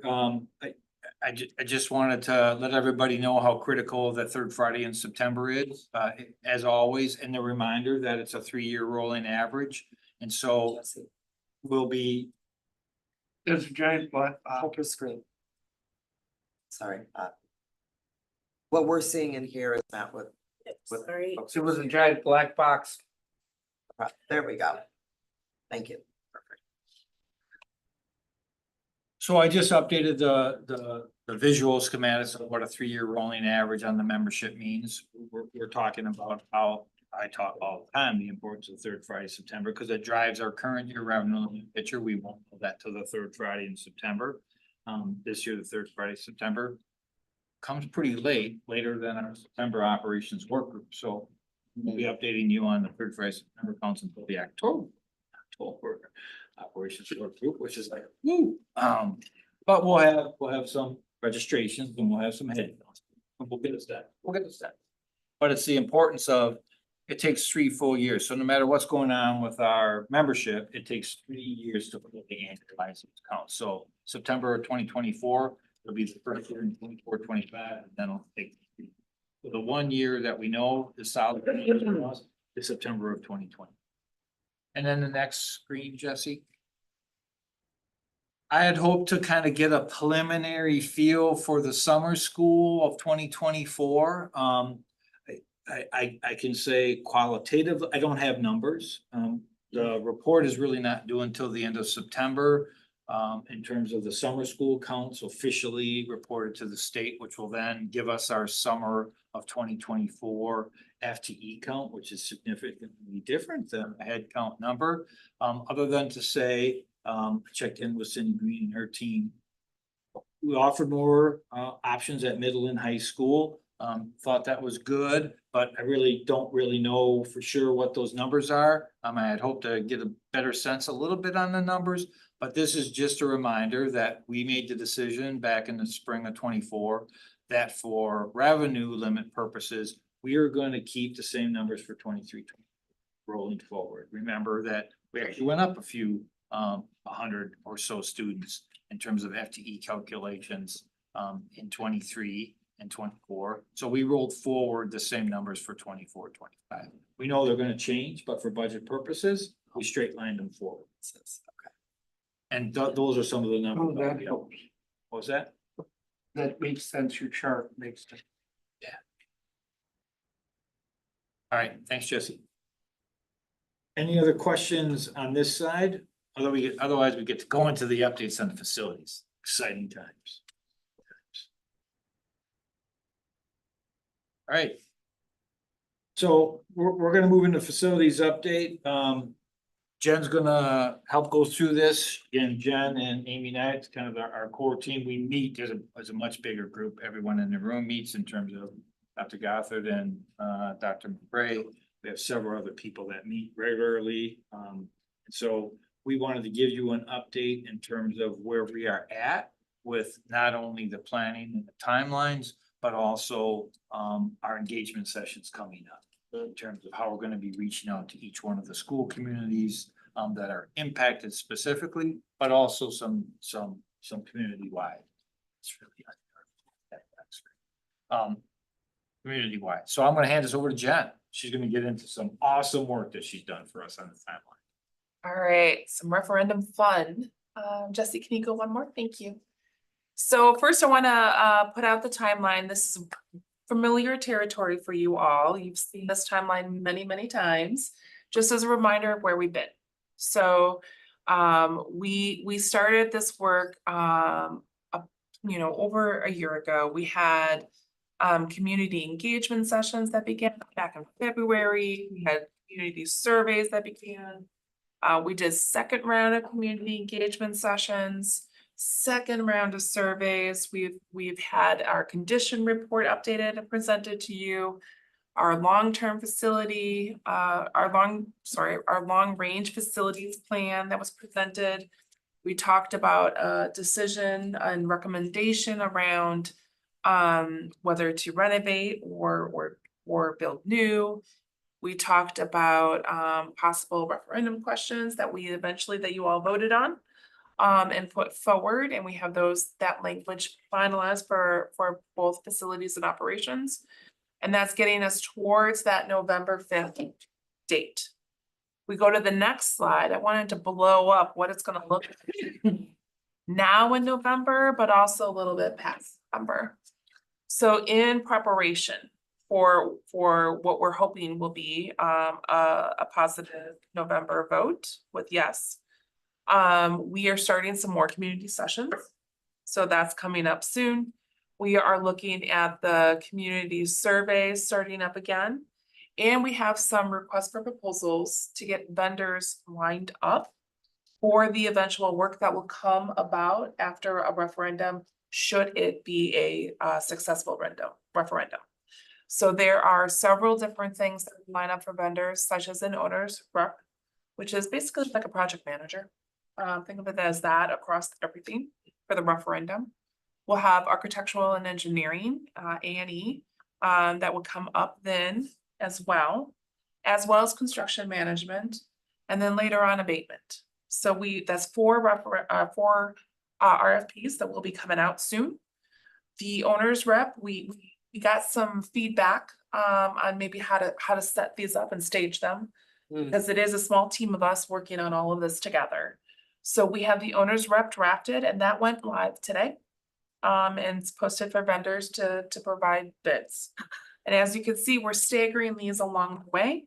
So first owner's rep, and we'll be able to then come to you all in September on consent agenda with what we hope would be who we recommend. And that would be, of course, if it's successful with the referendum. So if it's not successful with the referendum, obviously there would be a part of that contract that would be about that, so you can stop it. Then we'll have the architect and engineering come through in October in that regular board meeting on a consent agenda. And then the construction management that would come through at the end of November. So most of these will be lined up and ready to roll should it be a successful referendum vote on the 5th of November. Yes. Board member Vanderbilt. I'm going to ask some questions that you may find rather strange, but have been asked to me online, so I shall ask them, and they are as follows. Why are the number one question that's been asked me is why we are building new instead of repurposing? I've explained that the age of our schools. Do you believe that that is necessary? Can you speak a little on it at some point? And I would love to, but I think I'd like to defer to Dr. Gothard first. Sure, thank you. And board member Vanderbilt, repurpose, renovate, so remodel? Yes. Okay, just want to make sure we have the term. Yeah, good idea. I didn't define that well, did I? You know, I think we have the luxury of working with some wonderful industry experts. We've got staff in the district who have been here a long time. They know our facilities. And when we have to consider the investment we want to make in renovating buildings that in some cases are 60 years old, we have a facilities conditions report that shows they have a very low grade. The cost of renovating versus replacing almost matches. In addition to that, in a renovation, you'll touch a lot and you'll do some major work, but there are going to be parts of that building that go untouched that may not be able to be addressed the way an entire replacement would be. The last piece I'll share, one more piece I'll share about that is that we have the luxury of having some wonderful land that's part of our school communities where we have room to do this. So by replacing a building on available land on our school sites, we are able to have an uninterrupted learning environment while a new school is completely built so that there's a seamless transition that doesn't impact students and staff and families the way that a 2-3 year renovation might, like our high schools just went through. I wasn't here for that, but I've heard enough and I've been around enough school construction sites. You know, it can be really problematic. And lastly, the amount of money that we're able to save by having these uninterrupted construction sites, the timeline can go much more swiftly when you don't have to take into account how to stage it in places and have some students here while you're bidding other areas. So all in all, we have to balance and weigh, you know, those costs and you know, Bob and our teams are working hand in hand with industry experts to give us, you know, what they believe is going to be the best use of dollars that, again, we're asking our taxpayers to provide us to do this work. I appreciate that, and then I just have one question for Bob that's my second most asked question. I post these on my Facebook page and people write it and I said I would ask because frankly, people should know. My question is, how do we reassure the taxpayers that we don't that if we don't need the whole amount, like you were saying before, the 30 million, how do we reassure that we're not going to frivolously? How would you do that? I would answer that by saying you, the board members, that determine how much we tax every fall. We look at a budget, you're ultimately the decider, you ultimately vote to raise the taxes and use. I would say historically, prior boards have not used all the money that was approved by voters. I don't think we've used it in 20+ years. I mean, we've used some, but there's Not all. other years you've not used as a board, have not used it all. But ultimately, it's the board that votes how much you use, right? Based on the budgets that are approved. I appreciate the luxury of being able to ask those two questions that people keep emailing me. And thank you very much. That's all I have, Just. Board Member Muldrow? Thank you so much, Board President Nichols. My questions are about sustainability, renewable energy, and our commitment to making sure that the HVAC systems we invest in are geothermal. So first, I just want to say, what did this look like in our past referendum effort? So in our 4 high schools, did we commit to renewable energy? Did we install additional geothermal heating at Capitol, Southside, East High School, La Follette, and Memorial? West High School actually had geothermal heating before the last referendum. What did that investment look like? I'll take. I got something on page 20.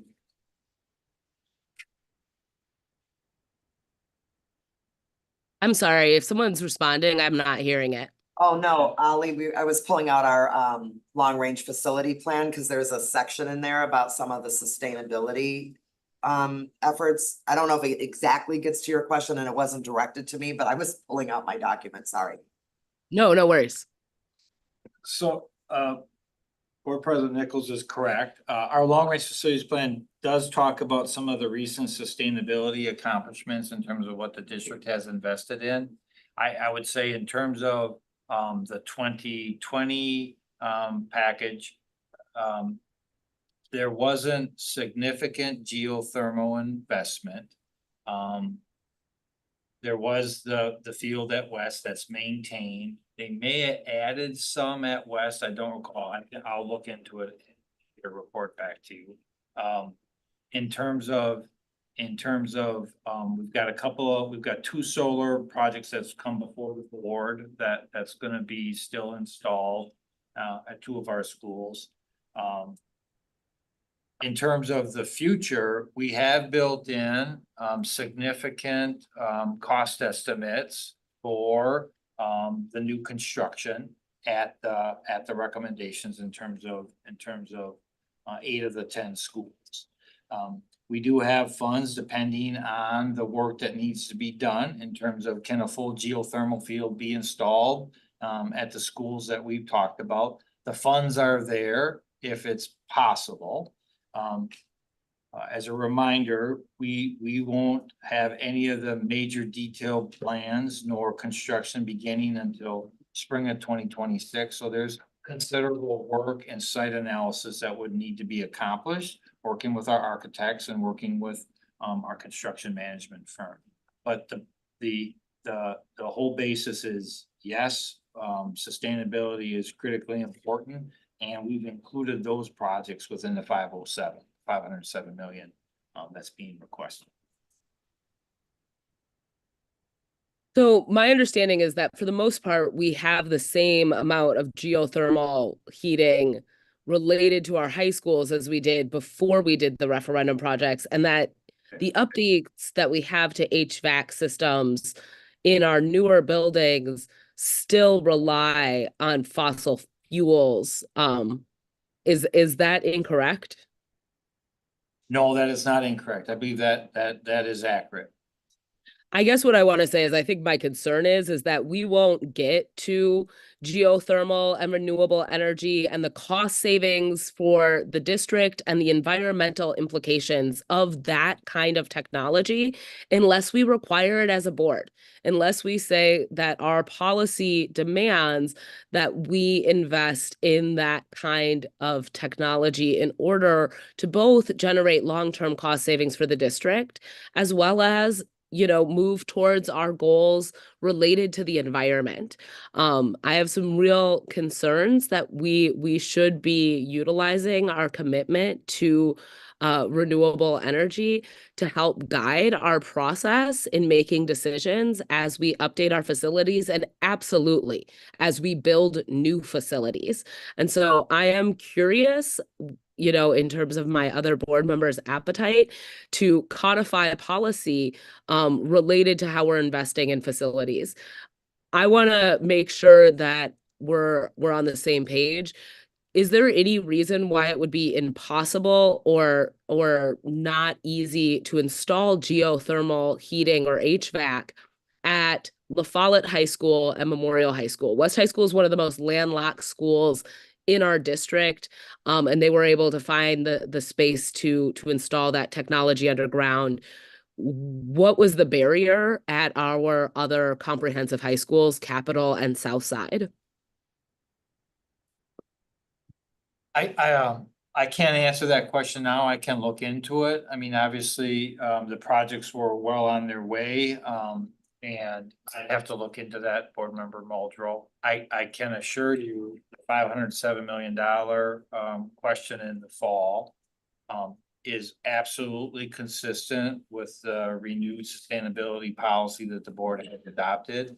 It puts us on the path to meet those objectives. Now, clearly, we're gonna need to continue on that path. We're focusing on 10 schools. We still will have 30+ schools to consider. But in terms of the work and the budget and the square footage, and we'll have some renderings that Jen will be talking about, some site of the facilities where we've recommended new. They'll be on there where we believe the geothermal fields can be put. So the plan is, if the sites will allow it, and of course, testing needs to be done, drilling needs to be done, all that work needs to be done. But if it's capable, geothermal is going to be installed, right? That's the plan. Because you have your resolution that's directed us to focus on sustainability. I greatly appreciate that, and I appreciate using the resolution as a basis in terms of the board's leadership. I also think that our district has a lot of scientists, a lot of folks who understand that the consequences of climate change are catastrophic, and that if we want our young people to have access to education and access to a future, we have to take action to address the realities of climate change. And I think that this district is positioned in our community here in Madison to be leaders in terms of renewable energy and all of the benefits of renewable energy. So thank you for allowing the board to lead in this area. And I hope we strengthen that leadership with greater commitment and see that work actualized as we pursue the renovations and rebuilding of our facilities. That's it for me. Remember, Anna. I'd like to answer that. And I'd like to answer that, Ali. And Board Member Muldrow and state I would be for a policy regarding that. Thank you, nothing further.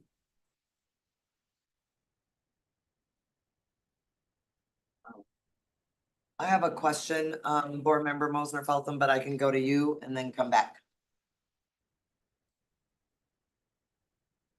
Go ahead. Okay, sure. Board Member Muldrow, thank you for that. I appreciate you bringing it up, and I appreciate your clarity and commitment on that, and look forward to discussing it more. My question is about collaborating with school staff to figure out their experiences. I remember a few months ago, it was like, oh, possible next steps or recommended next steps. And one of them was like focusing on lessons learned and like really getting that sort of like concretely done. I wonder if RFPs are going out and if that you're like writing what you're looking for. My assumption is that you've got some lessons learned that you could share. And so I'm curious, what are they? And then my second part of my question is like, can you speak to any collaborative process that you use to get feedback from school staff? I'm speaking specifically about high schools where those renovations were just completed beautifully, but also with challenges.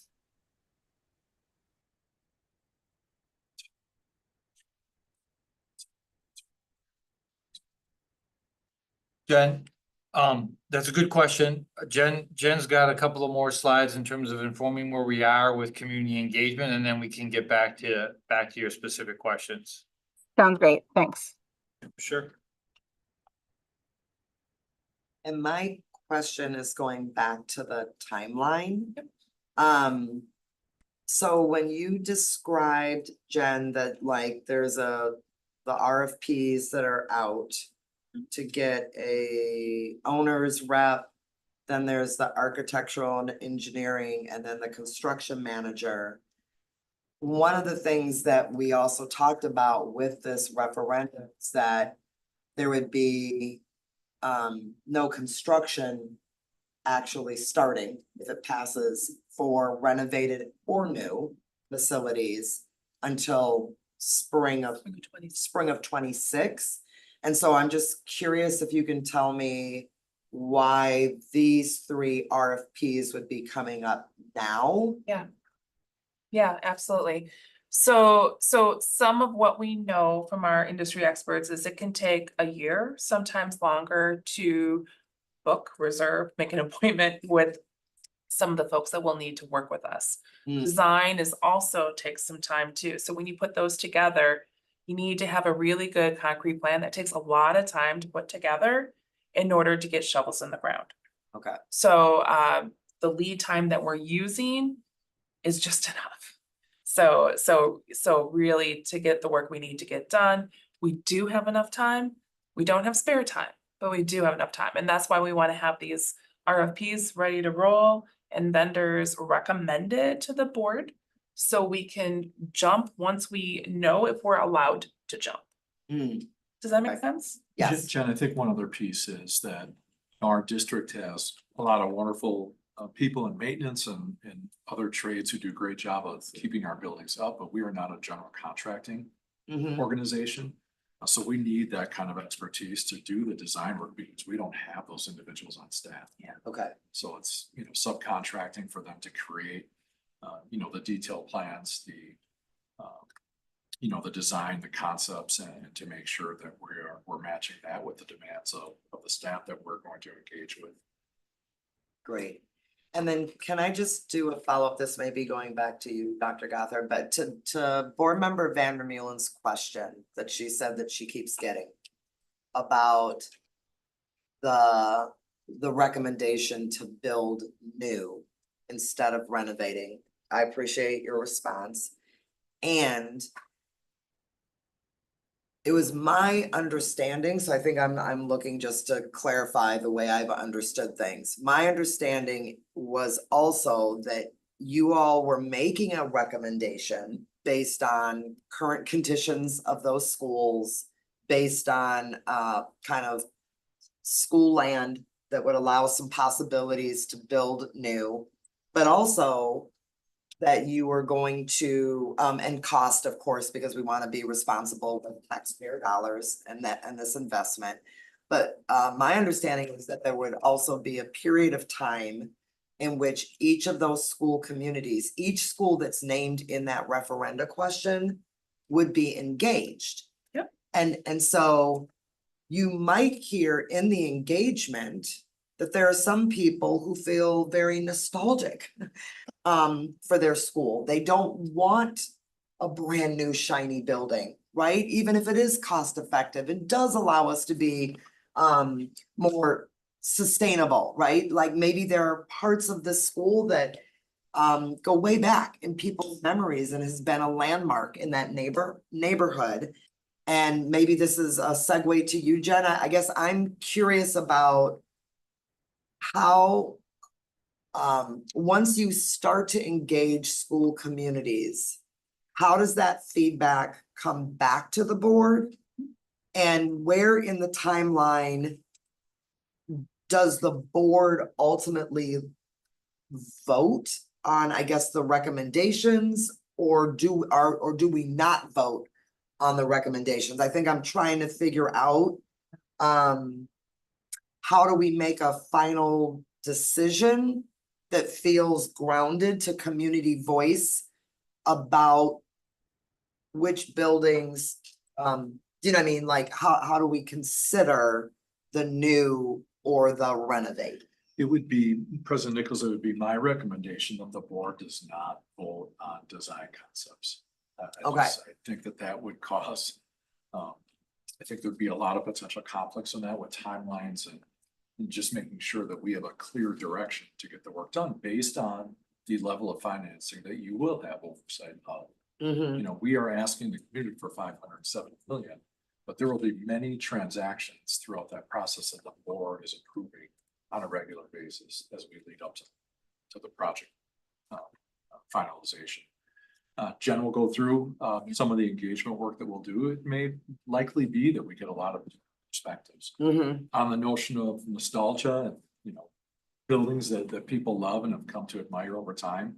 I do think there are many ways for us to do these projects and hold on to some of that. You know, the technology that's used now to create these projects, from the design to the actual finalized, you know, school. I think there's a lot of ways for them to consider using their school. It would be a whole scale change. There's no doubt about that. It's completely replaced. But that's something, again, that our teams have to go through with the communities, representative communities of those schools, to talk about the pros and cons and really share what the design concept could be. Okay. So it would be similar to our most recent referenda where the board at that time agreed that we should have an elementary school on the south side so that students who have been going to Frank Alice weren't being bused necessarily way out of their neighborhood. And once we had said yes to that, similar to Capitol High having like a building and students from the east side and the west side having a real place to call home. Once we said yes to that, and the community said yes to that through their vote, then we let the engineers, the architects, all of the contractors kind of do what they needed to do, and then we were kept abreast of construction updates and spending overall. Okay, great. Cool. Thank you. And we're gonna be talking about the community engagement soon. I will say it's starting at the end of this month. Oh. So I'm gonna be giving you some more slides. Jump to that. We might Yeah. talk about that right now. That's, yeah, is it okay if we jump to that? So it's slide. So you're gonna wanna jump, Jesse, please. Slide 34, yeah. Thank you. So what we have set up and scheduled, we've been working with our school leaders to schedule times that work with their buildings for each of the 10 named sites that are named in our facilities referendum question, as well as having open community sessions. So for our 10 named sites, those are wherever there's a combined school, we've set that up as a combined. So Sherman Shabazz, for example, is a combined school, so that's a combined meeting, okay? So you can see those dates listed here. We're gonna have these sessions starting at 6 o'clock in the evening. We will be videotaping these as well, just as we did with some of our other community sessions, because we can then put that on the website. And we allow folks to be able to provide a survey feedback as well. It'll be the same survey that folks are answering when they're in the in-person session.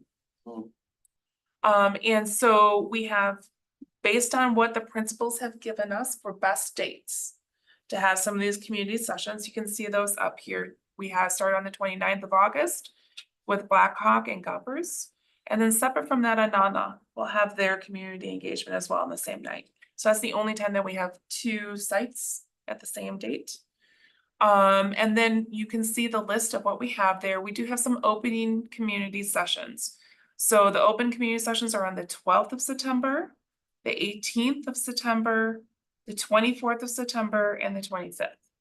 So it says east and west, I think there, but we are just dividing roughly by the isthmus. We're gonna get it all in the different areas of town to be able to make it more accessible for folks to attend.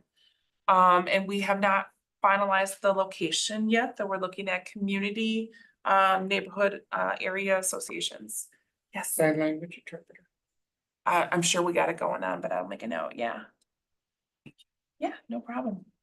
And we will, so we'll have at those open sessions, just a more general overview of what's going on. At the site specific sessions, that's where we're really gonna get into the nitty-gritty of what's going on within the community in that area. So if we can go to the next slide. The agenda at these meetings will be Bob sharing his budget overview that he loves to share with us. And we're gonna talk about the school facility. What do you like about the school facility? What could you see as different about the facility? So this is getting to really what makes the community happy when they think about their school, what they identify with, and then what they might want to see different coming forward. We're gonna give them some dream boards too, which I'll have an example in just a minute, and that's gonna help the community better understand what are some of the possibilities. Just give some inspiration. So then when they're responding to the survey, it helps them unlock of what's all that's possible in this facility. And then we'll have that survey. So if we go to the next slide, this is an example of a dream board. So we're gonna have dream boards for every single school site. This one that you're seeing right now is Sherman High and Shabazz Middle. And there's a couple of components to the dream boards. First component on the right side of your screen is a map. And that map shows the existing footprint of the building, which you can see that in, oh, my eyes are really bad. That's yellow, I believe. Hello, 6. Yes, okay. My eyes are really bad as I'm getting older. So the yellow is the existing site, and then the dark blue there, that's the green space that we're proposing could be where if a new site is voted upon to build, that we would build. So assuming that the referendum would pass. You can also see on that slide, there's spaces for the green. Oh gosh, now my eyes are really bad and I can't read it. Thank you. Geothermal field. The geothermal field. I knew I was struggling for the word. So that's in the light green there. The footprint that you see there, the proposed footprint, is a possibility. It's not set in stone. So it's just to give you a flavor of how the space could be used. And then on the left side of your screen, there's different visuals of what classrooms, school spaces, common meeting area, cafeterias could look like. We tried to showcase some of the different ways that we could use spaces that show off some of the ways that we heard our community talk about: flex spaces, community gathering areas, accessibility, things that are really important to what we do with our students in this school district. And that's just a bouncing point. So then that's going to be, they'll have a separate set for each one of these. Our principals will actually be guiding the conversation through the community, talking about these different key concept areas. The one, for example, here is flexible and community collaborative spaces. We'll have others in different areas of a school too, where we have dream boards just to help people understand that flavor, and then they can give their feedback. So a reminder, these will be going through the end of September. So and the last time we had a survey, we had like 4,000 responses.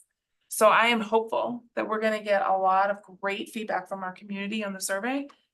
And it's going to take a little time to go through and review.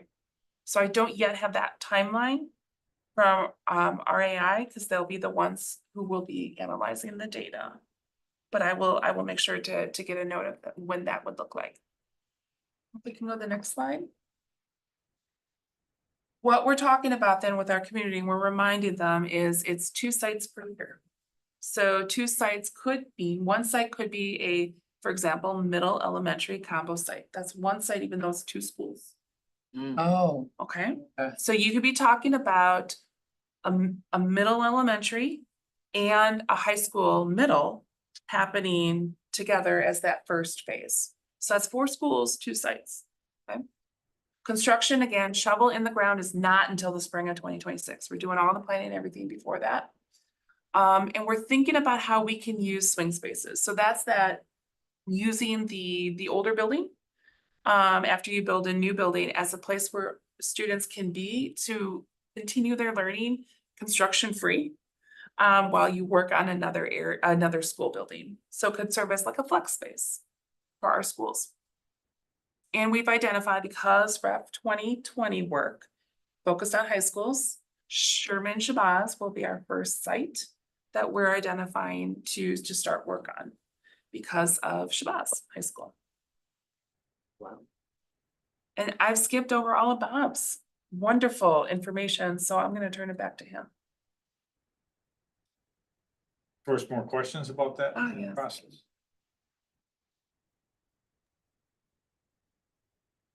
I appreciate hearing about the school community engagement. Do you know, Jen, will those invitations to go out and engage primarily go to enrolled family members? Or will it also include like neighbors, like people in the neighborhood? Yeah, we have a multi-pronged way that we're going to be reaching out to our community. So some are targeted emails that we'll be sending to many different groups to invite them to come to these sessions. Okay. Some will be reach out. Some is going to be, I believe that Amy Knight has some mailers that will be going to folks who may not have students in the district, but are living in the areas. Good. Okay. So we're trying to get as many different voices from as many different parts of our community as we can, because the more voices, the better. Okay, great. I do see board member Mosner Feltham's hand. Thanks. This is really super exciting, seeing this unfolding and coming together. And I know that we have our work cut out for us in the fall, sort of explaining the situation to our community members and sort of making the case for what we see as the next steps for an MMSD. That's really exciting. So I just wanted to start with that. And then, what about, I have two questions. Well, first of all, what about staff who work in these buildings currently and input? Like, are there plans to get, for example, Shabazz and Sherman teachers and custodial staff and EAs thoughts on this stuff? Because they're people who are working in that building every day and will be able to point out things that, like, you know, you only learn by working in a building every day. And then the other one is, I didn't hear an answer to my question about lessons learned. Is that coming after still, or is that part of the community engagement stuff? It starts with the community engagement. So lessons learned, let's go with that one first. That starts with the community engagement. So we'll be going through that. We did in talking with some of our experts from the industry that helped us think about the timeline for our RFPs. We did get input from them about how we can best utilize those RFPs and in what order, and incorporated lessons learned into how those RFPs were, how we, the district, ultimately constructed them. So the thing that I am still not hearing, that I feel is like is missing, is we just had 4 high schools get mega renovated, and 1,000 people work in those schools. Some of whom really spent like the majority of their working hours over the past 4 years managing the renovation of a high school while students were in it. And I think it would be a big miss not to sit down with those people and say, what do we need to know before we renovate or rebuild another school? So what I want to hear is that there's a plan in your, what are the lessons learned to learn from the folks who just did it in our community? We do, who have an expertise, right? Who literally just lived it. We've been talking about that for a few months. For that plan, if we do have some rough thoughts sketched down, and trying to figure out where in the timeline that hits, because I hear what you're saying. Yeah. And can I ask, are you advocating for that to happen before November or just before we start? Oh, what a good question. Those people are like mostly like administrative staff in the high school who are currently like in Principal Institute and about to start opening school. So I don't know what the timeline is, but I really don't they're going to give you information that you need to have to do an even better job on the next set of schools. Absolutely. Absolutely. So Blair, yeah, that's absolutely in the plan.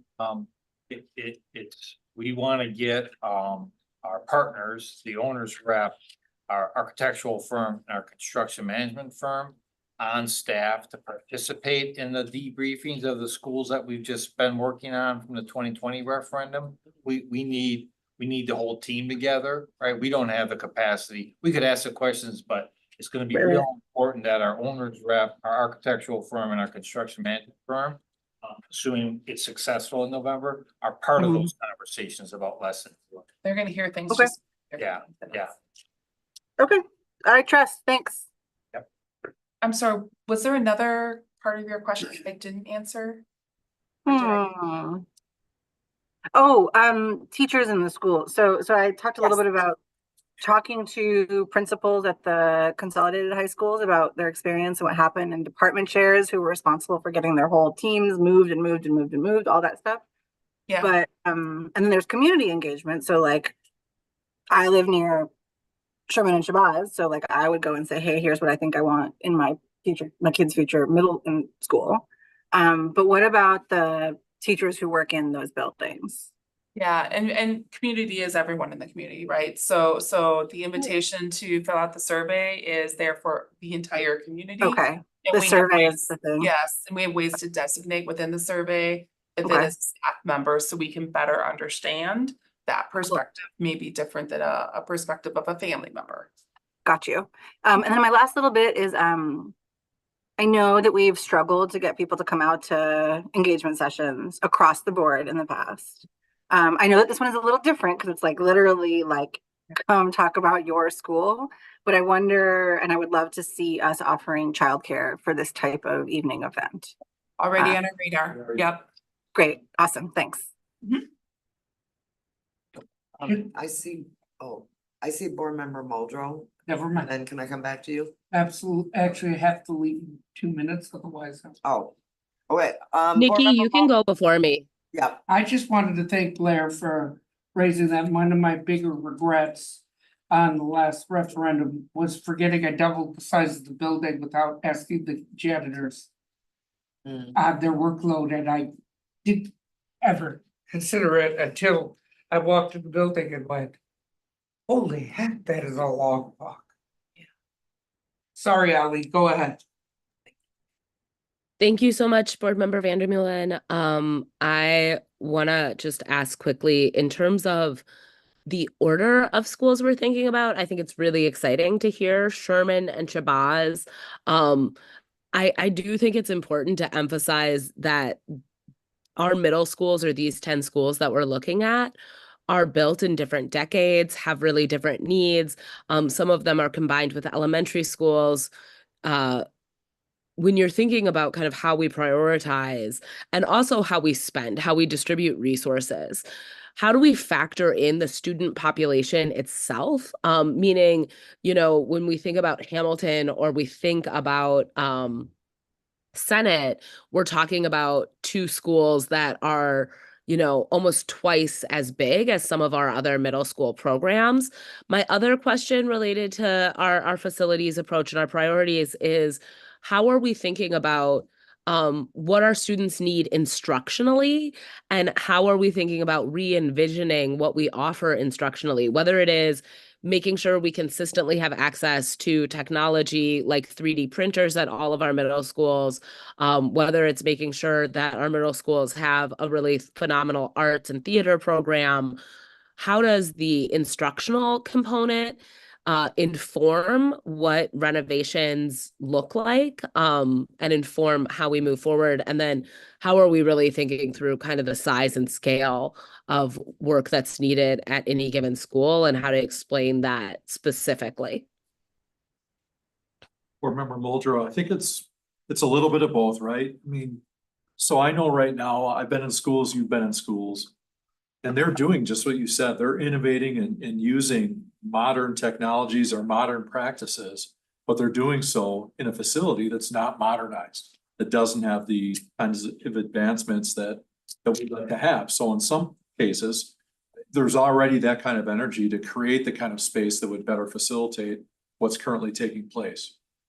Then the second part is, in addition to that, what does the staff, the community, our students value in terms of what they would want to see in flexible spaces that could incorporate many different, types of learning. And we've seen this in our high schools. I mean, the arts and music labs, the common spaces, the technology, those have been addressed. But our not our regular, but our classroom environments, those are places that that are going to be touched heavily in all of these projects to make sure that they're not fixed, that they are very much flexible, they're adaptive to what student needs are, or what in 5 years might be different than right now. So we want to definitely make sure that we're creating these spaces with the long road, the long vision of the district in mind. And some of that will come out these dream board sessions, and also the ongoing engagement.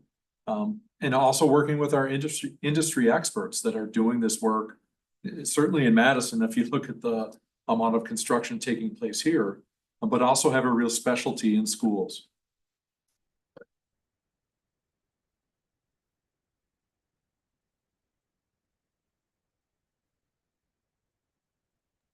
Thank you so much for that response. That's it for me.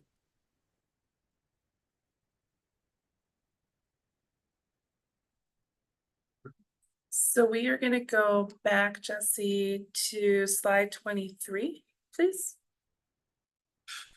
We've covered a lot of it, Bob. If you could just go through some of the highlights of that midsection. Absolutely.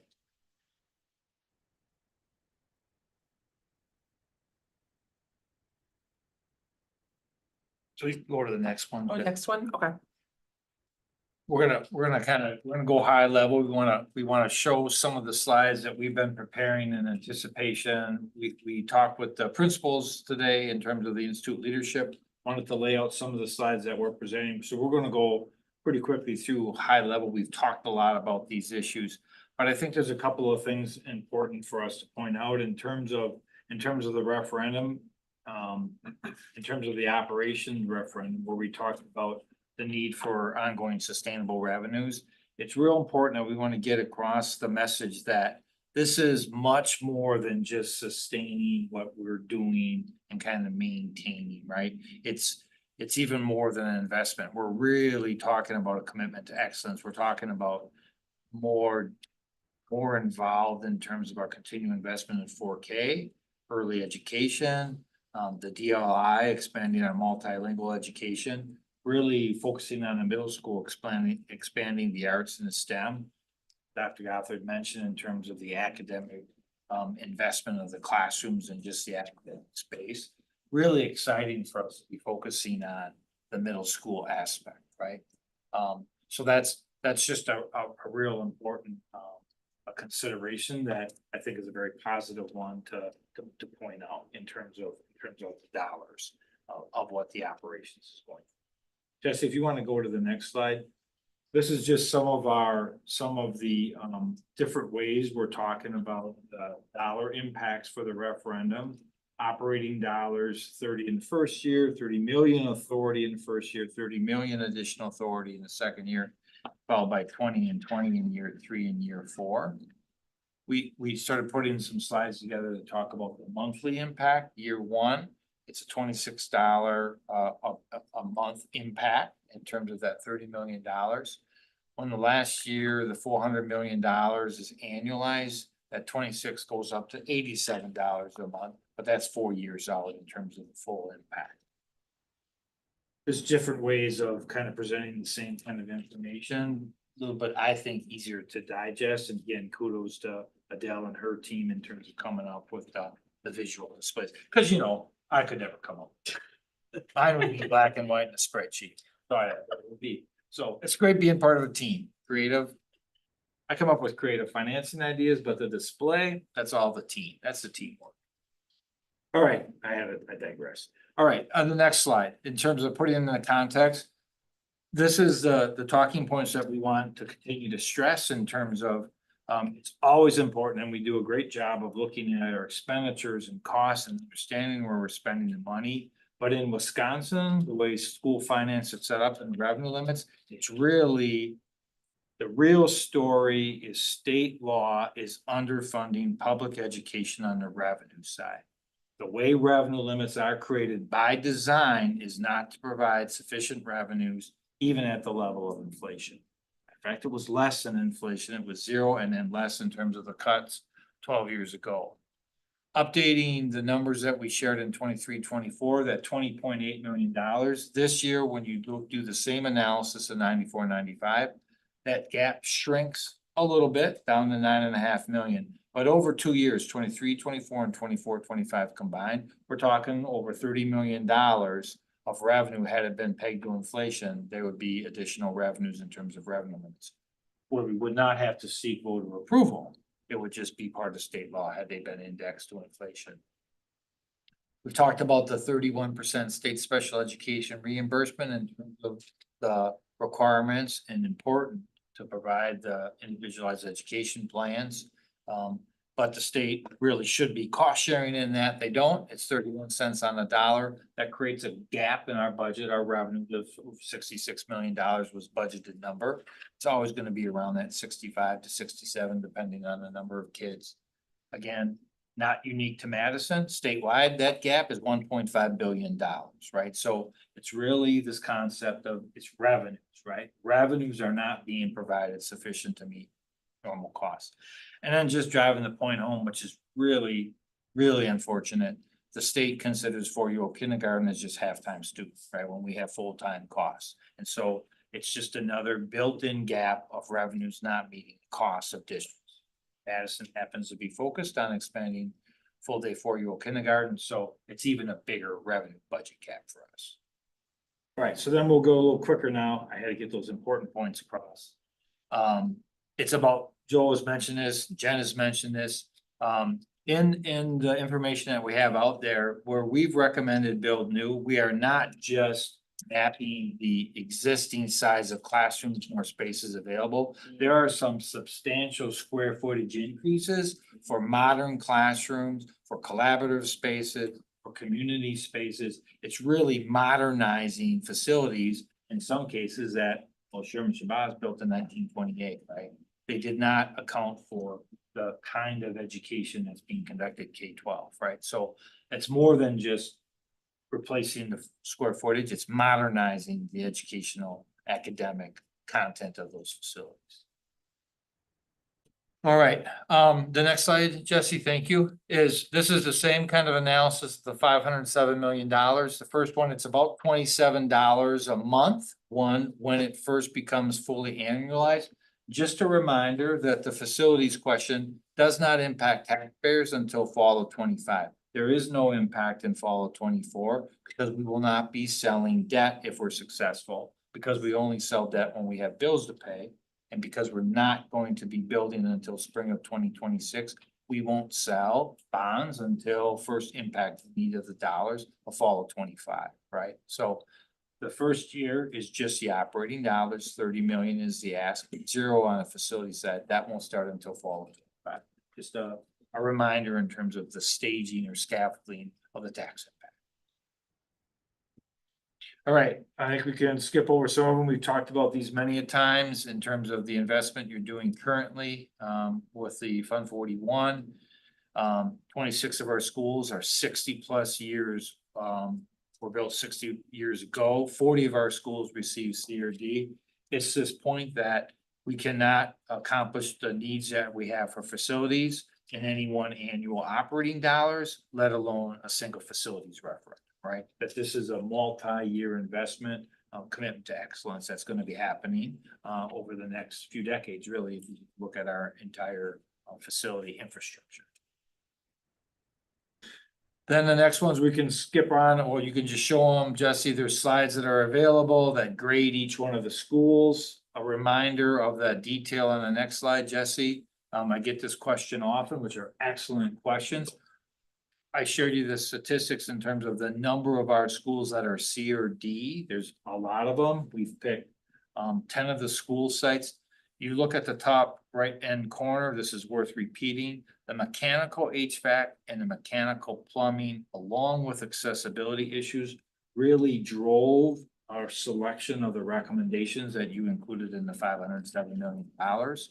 Combination of the middle school aspect and also combination geographically across our district. We're really focusing on the middle elementary, like this shows here, Sherman, Shabazz and Sherman, that green space area gives you more opportunities to at least consider building new. And again, we're going to get that public input starting with the timeline that Jen talked. And then the last one is the map. This is the area. Talk a little bit about how this unfolds and who do you go to first in terms of building. Part of that's going to be informed by the public in terms of it. We've talked about the focus on Shabazz High School as a remaining high school. We feel strongly that should be definitely one of the first ones in terms of spring of 26. But there's going to be some decisions that we need to make moving forward as we get more input about the staging, about just the construction schedule over the next 5 years. And then the next slide, just so you can have it, this is laid out in the June 6th memo that you had when you adopted the 507. It's just a summary of the renovate or build new considerations. I'm not going to read that slide. I just wanted to point out that it's there for you. We use the numerical. If the cost to renovate was under 60% of the cost to build new, the tip to renovation in terms of our considerations, much of it was built new. It was over 60%. And then of course, part of that was, do you have space at that site to build new or renovate? But really critical, which we talked about already, is we need to continue and will be gathering more input from the public, specific district-wide, but to those school communities to inform that final decision that we talked about. So that's the end of my end. Any questions on that? Because we have one last thing when we're done with this yet. So let's see this. Oh yeah, I know. Any questions on what I kind of did the highlight? Seeing none. No, I just wanted to say I appreciate the kind of easy to understand kind of facts, and the visuals are nice, so I appreciate just seeing how we've refined over time, over the last few months, like the way that we want to talk about this in the community. And so it's helpful just to hear and see what you put together. Thank you. I mean, it really is a team effort, truly is collaboration and a team effort across a bunch of departments, building services, Jen, communications, Dr. Gothard, PJ, Mike Hurdy. But just, it's a big group of folks. It's really is truly a lot of work, but it wouldn't happen without a team working on it, it really wouldn't. It's exciting. All right, the most exciting agenda, I'm just teasing on that one, it's housekeeping. Scope and sequence, which would be slide 39, Jesse. You have before you the handout of the scope and sequence. We talked about this a couple of times. I'm not gonna read this. I'll just give you the highlight and have you ask any questions if you want, but we want to finalize this tonight. The biggest change which we've talked about is I really want to, we have incorporated in this proposal, as we talked about, a regular facilities planning. It could be many things, right? It could be what we have done in terms of sustainability to date, really focusing on potential 2024. But the point being, and this is, I want to be really clear in terms of the way I look at it, the way Dr. Gothard and the team has been looking at this. We need to make facilities part of our monthly conversations, regardless of what happens in terms of the referendum in the fall. We have factual facility needs, and we need to continue to talk about it and approaching our community and our purpose. And that's like the biggest add I would look when I look at last year to this year. It's really that recognition of that. And then really a focus on the budget, because we are at a different point in terms of budgets for the Madison School District, in terms of the level of sustainable revenues, that we're going to continue to need to have a more structured conversation about it on a more regular basis. Those are the biggest changes. And then again, just pointing out in terms of the minors, the policy considerations in terms of that were identified last year. Have not taken a look at more policies to look at. There's plenty of lists on this right now, as we've kind of gone through carrying over from last year. But any questions on the scope and sequence? I'm gonna go with Board Member Muldrow first, and then come back to you, Board Member Duncan. Thank you. Thank you, Board President Nichols. I want to ask about kind of what we're doing right now in preparation to meet our goal related to sustainability, renewable energy, and carbon emissions. How does that fit into the scope and sequence of this year? What is the kind of updating and planning related to that reflected in this document? I'm not saying it's not there. I'm just not sure if I'm able to identify it. Yeah, and we can talk about this, but I view our work towards sustainability to be covered under the facilities updates in terms of what we're doing, where we've been. You know, as part of the equity projects, the board has created a new sustainability manager. We've been working on that, PD. I think we're pretty close to posting that position for recruitment. You know, we've been taking a look at building services and their operations, but I believe we're all comfortable with getting that out to post that position.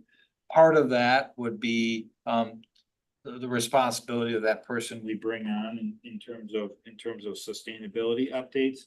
I'll point out though that remember, we've been working on the monitors and the software to allow students to see the usage in terms of energy. Those are being piloted. I can get back to you. I don't know the exact date when that's going to roll out. Again, kind of had to put a couple of projects on pause at building services as kind of rethink our strategies there.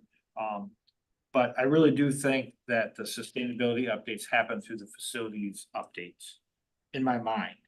That's great to hear. I would love to see that kind of the emphasis on sustainability and that planning be easily identifiable within these conversations.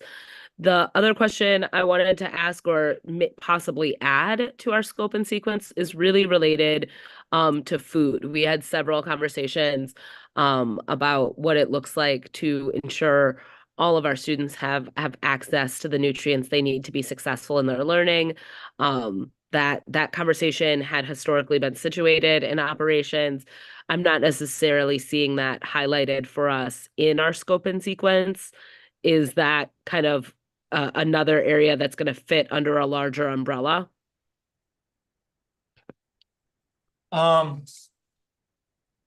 It could, I will say that, and that's an excellent reminder. At the September Operations Work Group, I'm hoping, my team's been doing quite a bit of work with Josh Perkins and the food service team on taking a look at the necessary steps. I call it the corrective action, the turnaround plan to present to you in terms of 24, 25 and what needs to change in terms of how we have been operating the last couple of years, along with the plan of when our food services program can become sustainable.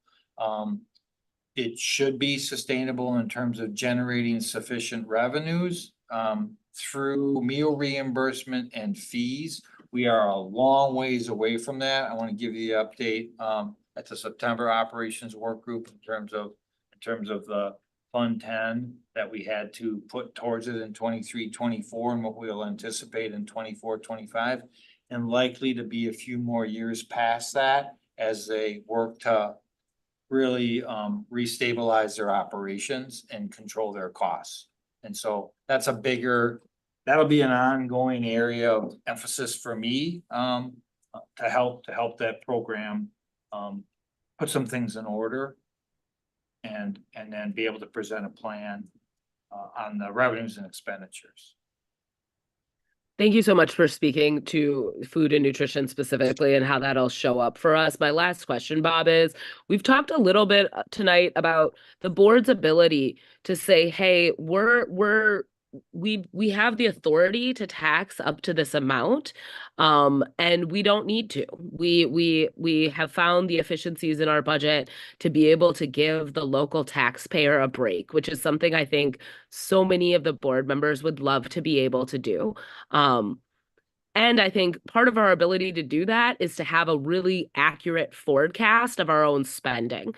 So I am curious about how we get to this point of understanding our actuals in real time throughout the year as embedded in our scope and sequence. Meaning, if we know at the end of first semester that we have had, a shortage in staff in this area, and therefore those vacancies have generated a cost savings. How are we reconciling our budget in real time? Yeah, excellent question. We have some existing reports that we're updating. Dr. Gothard has made a point for us in terms of executive leadership to talk about vacancies weekly, monthly. We are going to be tracking those on a regular basis. We are going to be able to identify by classification an area where we're short in terms of our hiring and allocated and authorized positions. So we know we need to do that. We're also going to be spending some time working with the different departments about budgets for overtime, money spent, outside allocations in terms of staff. It's really, I say a return to the basics and budgeting that matters. All of our budgets have been conservatively budgeted. Our auditors appreciate that. And we historically spend less than what we budget. And I think with this past year and coming out of COVID with the level of vacancies we have, we all know we need to be tracking that better and get a handle on it more, right? We talked about that. I do think, Board Member Mulder, one point of this discussion though is that cost savings doesn't necessarily mean we have more revenue. It means we spent less. So keeping in mind that these are one-time funds that will definitely impact our fund balance. it doesn't give us kind of that long-range plan unless we're changing assignments. If we determine, those 100 staff that are vacant, we don't need them, we're taking them out of the budget, that would be a different conversation, but we wouldn't do that. You're not asking to do that. No one in the community or in our sites are asking us to do that.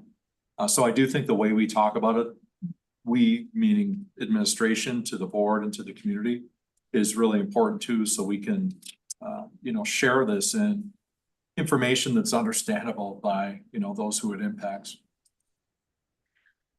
Dr. Gothard, I greatly appreciate you speaking to that point. I want to emphasize that I am absolutely not saying I want to eliminate positions based on the savings related to vacancies. What I am saying, though, is that we have to acknowledge the ongoing strain that those vacancies have created over the years, and we have to address that in real time. And we also have to be transparent with our taxpayers about how we are utilizing resources to make sure our young people get what they need.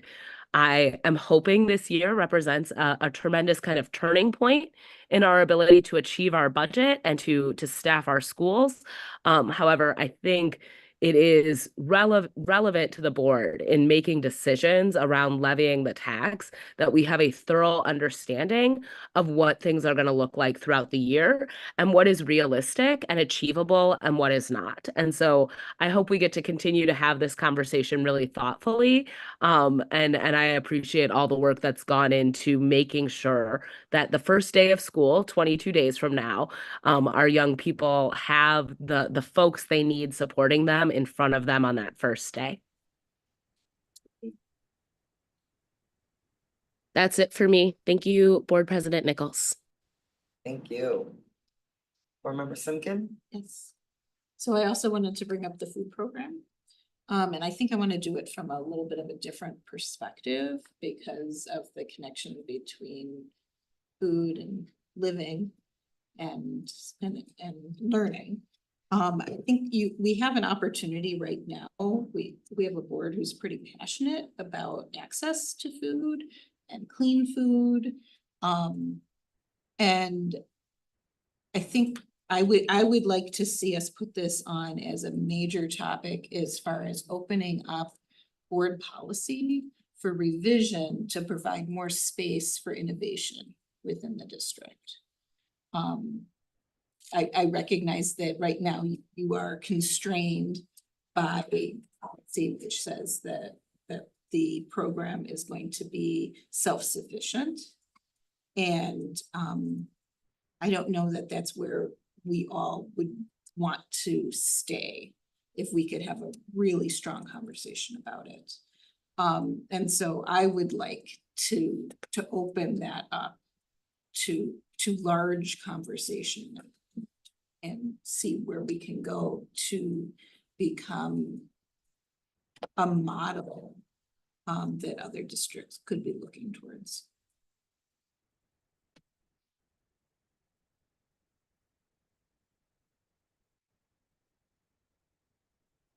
Yeah, that makes sense.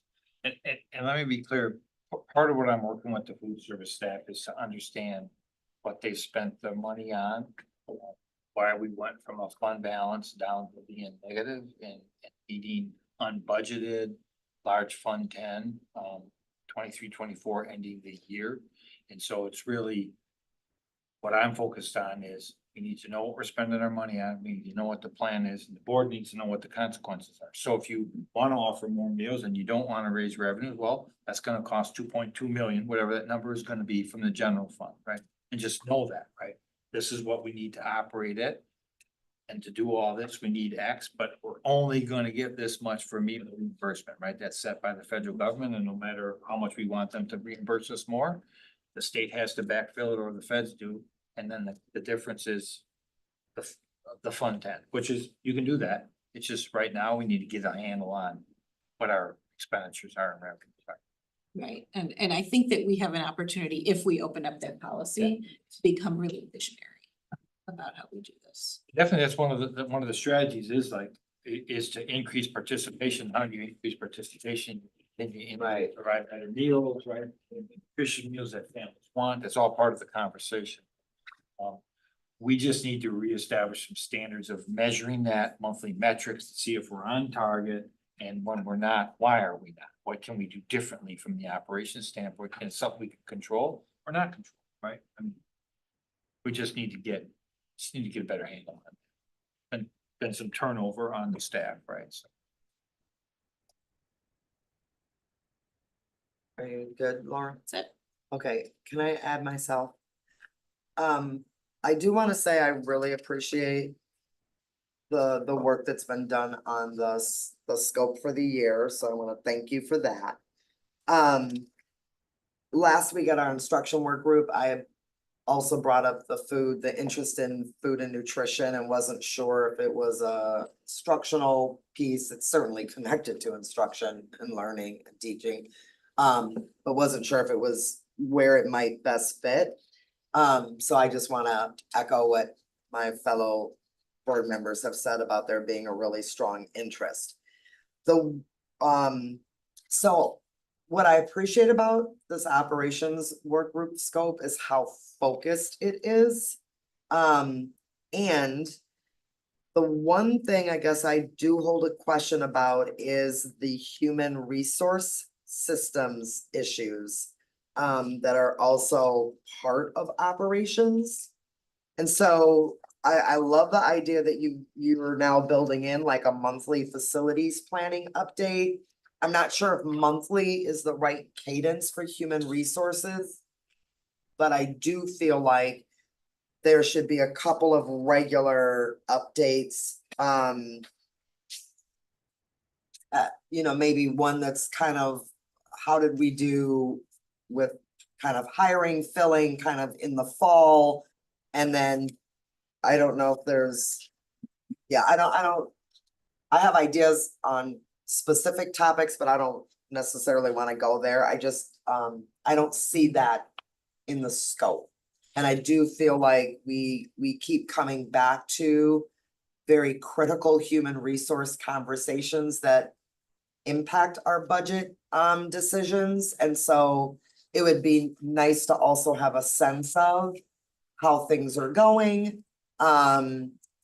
What, if there are additional kinds of supports and resources to really accelerate or strengthen human resources, what might those look like in the budget development cycle?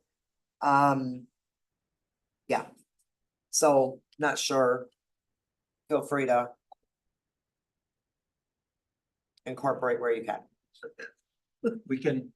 I can put on here like a quarterly update on human resources. I think it naturally come in, talk about some of the other big things like insurance, health insurance, liability issues.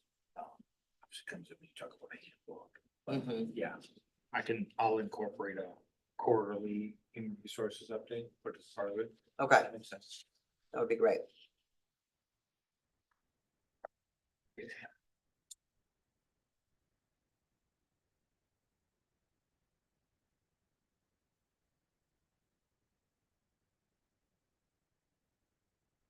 Anything else from anyone on kind of our last agenda item on the scope and sequence?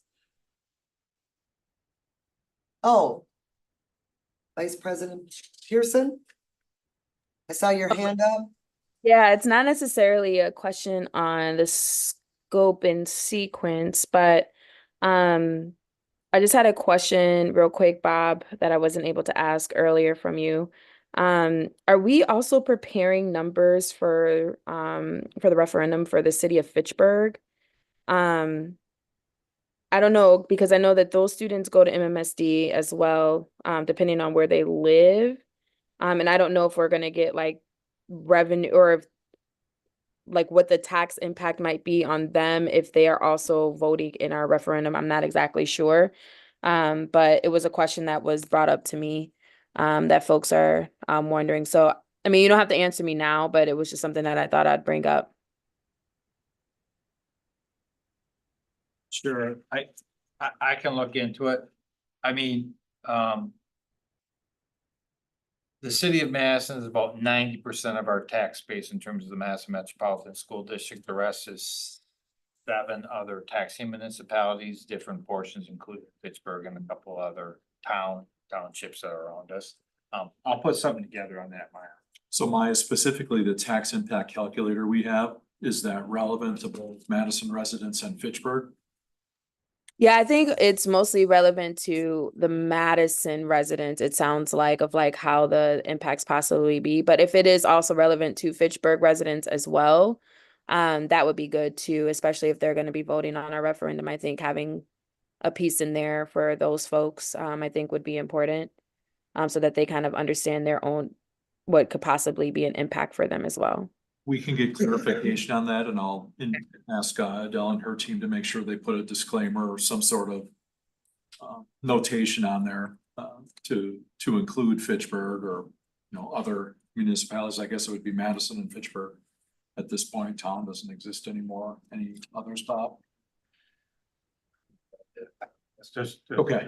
But we can clear that up and make sure that we state that on the tax impact calculator that's on our website.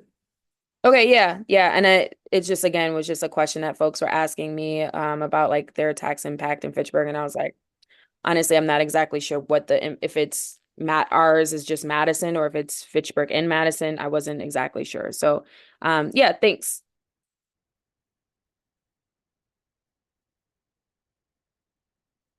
Glad you got that question in, Vice President Pearson. Anything else for tonight?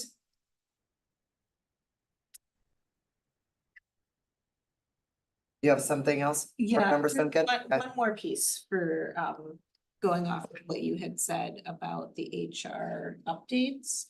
I know we continue to talk about retention strategies, and I think maybe being explicit about building that in. If we're receiving HR updates would be really helpful to see us starting to move forward with a clearly articulated plan.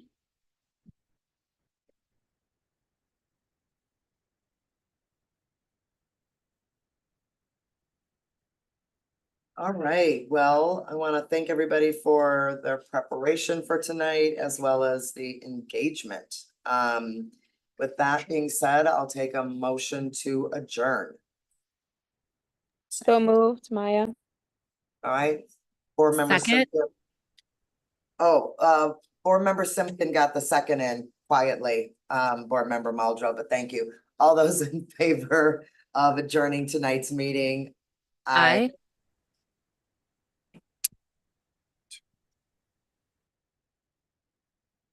All right, thank you, Maya. All right, that, we are adjourned with 1, 2, 3, 4. 4 of us. Thank you all. Have a great evening.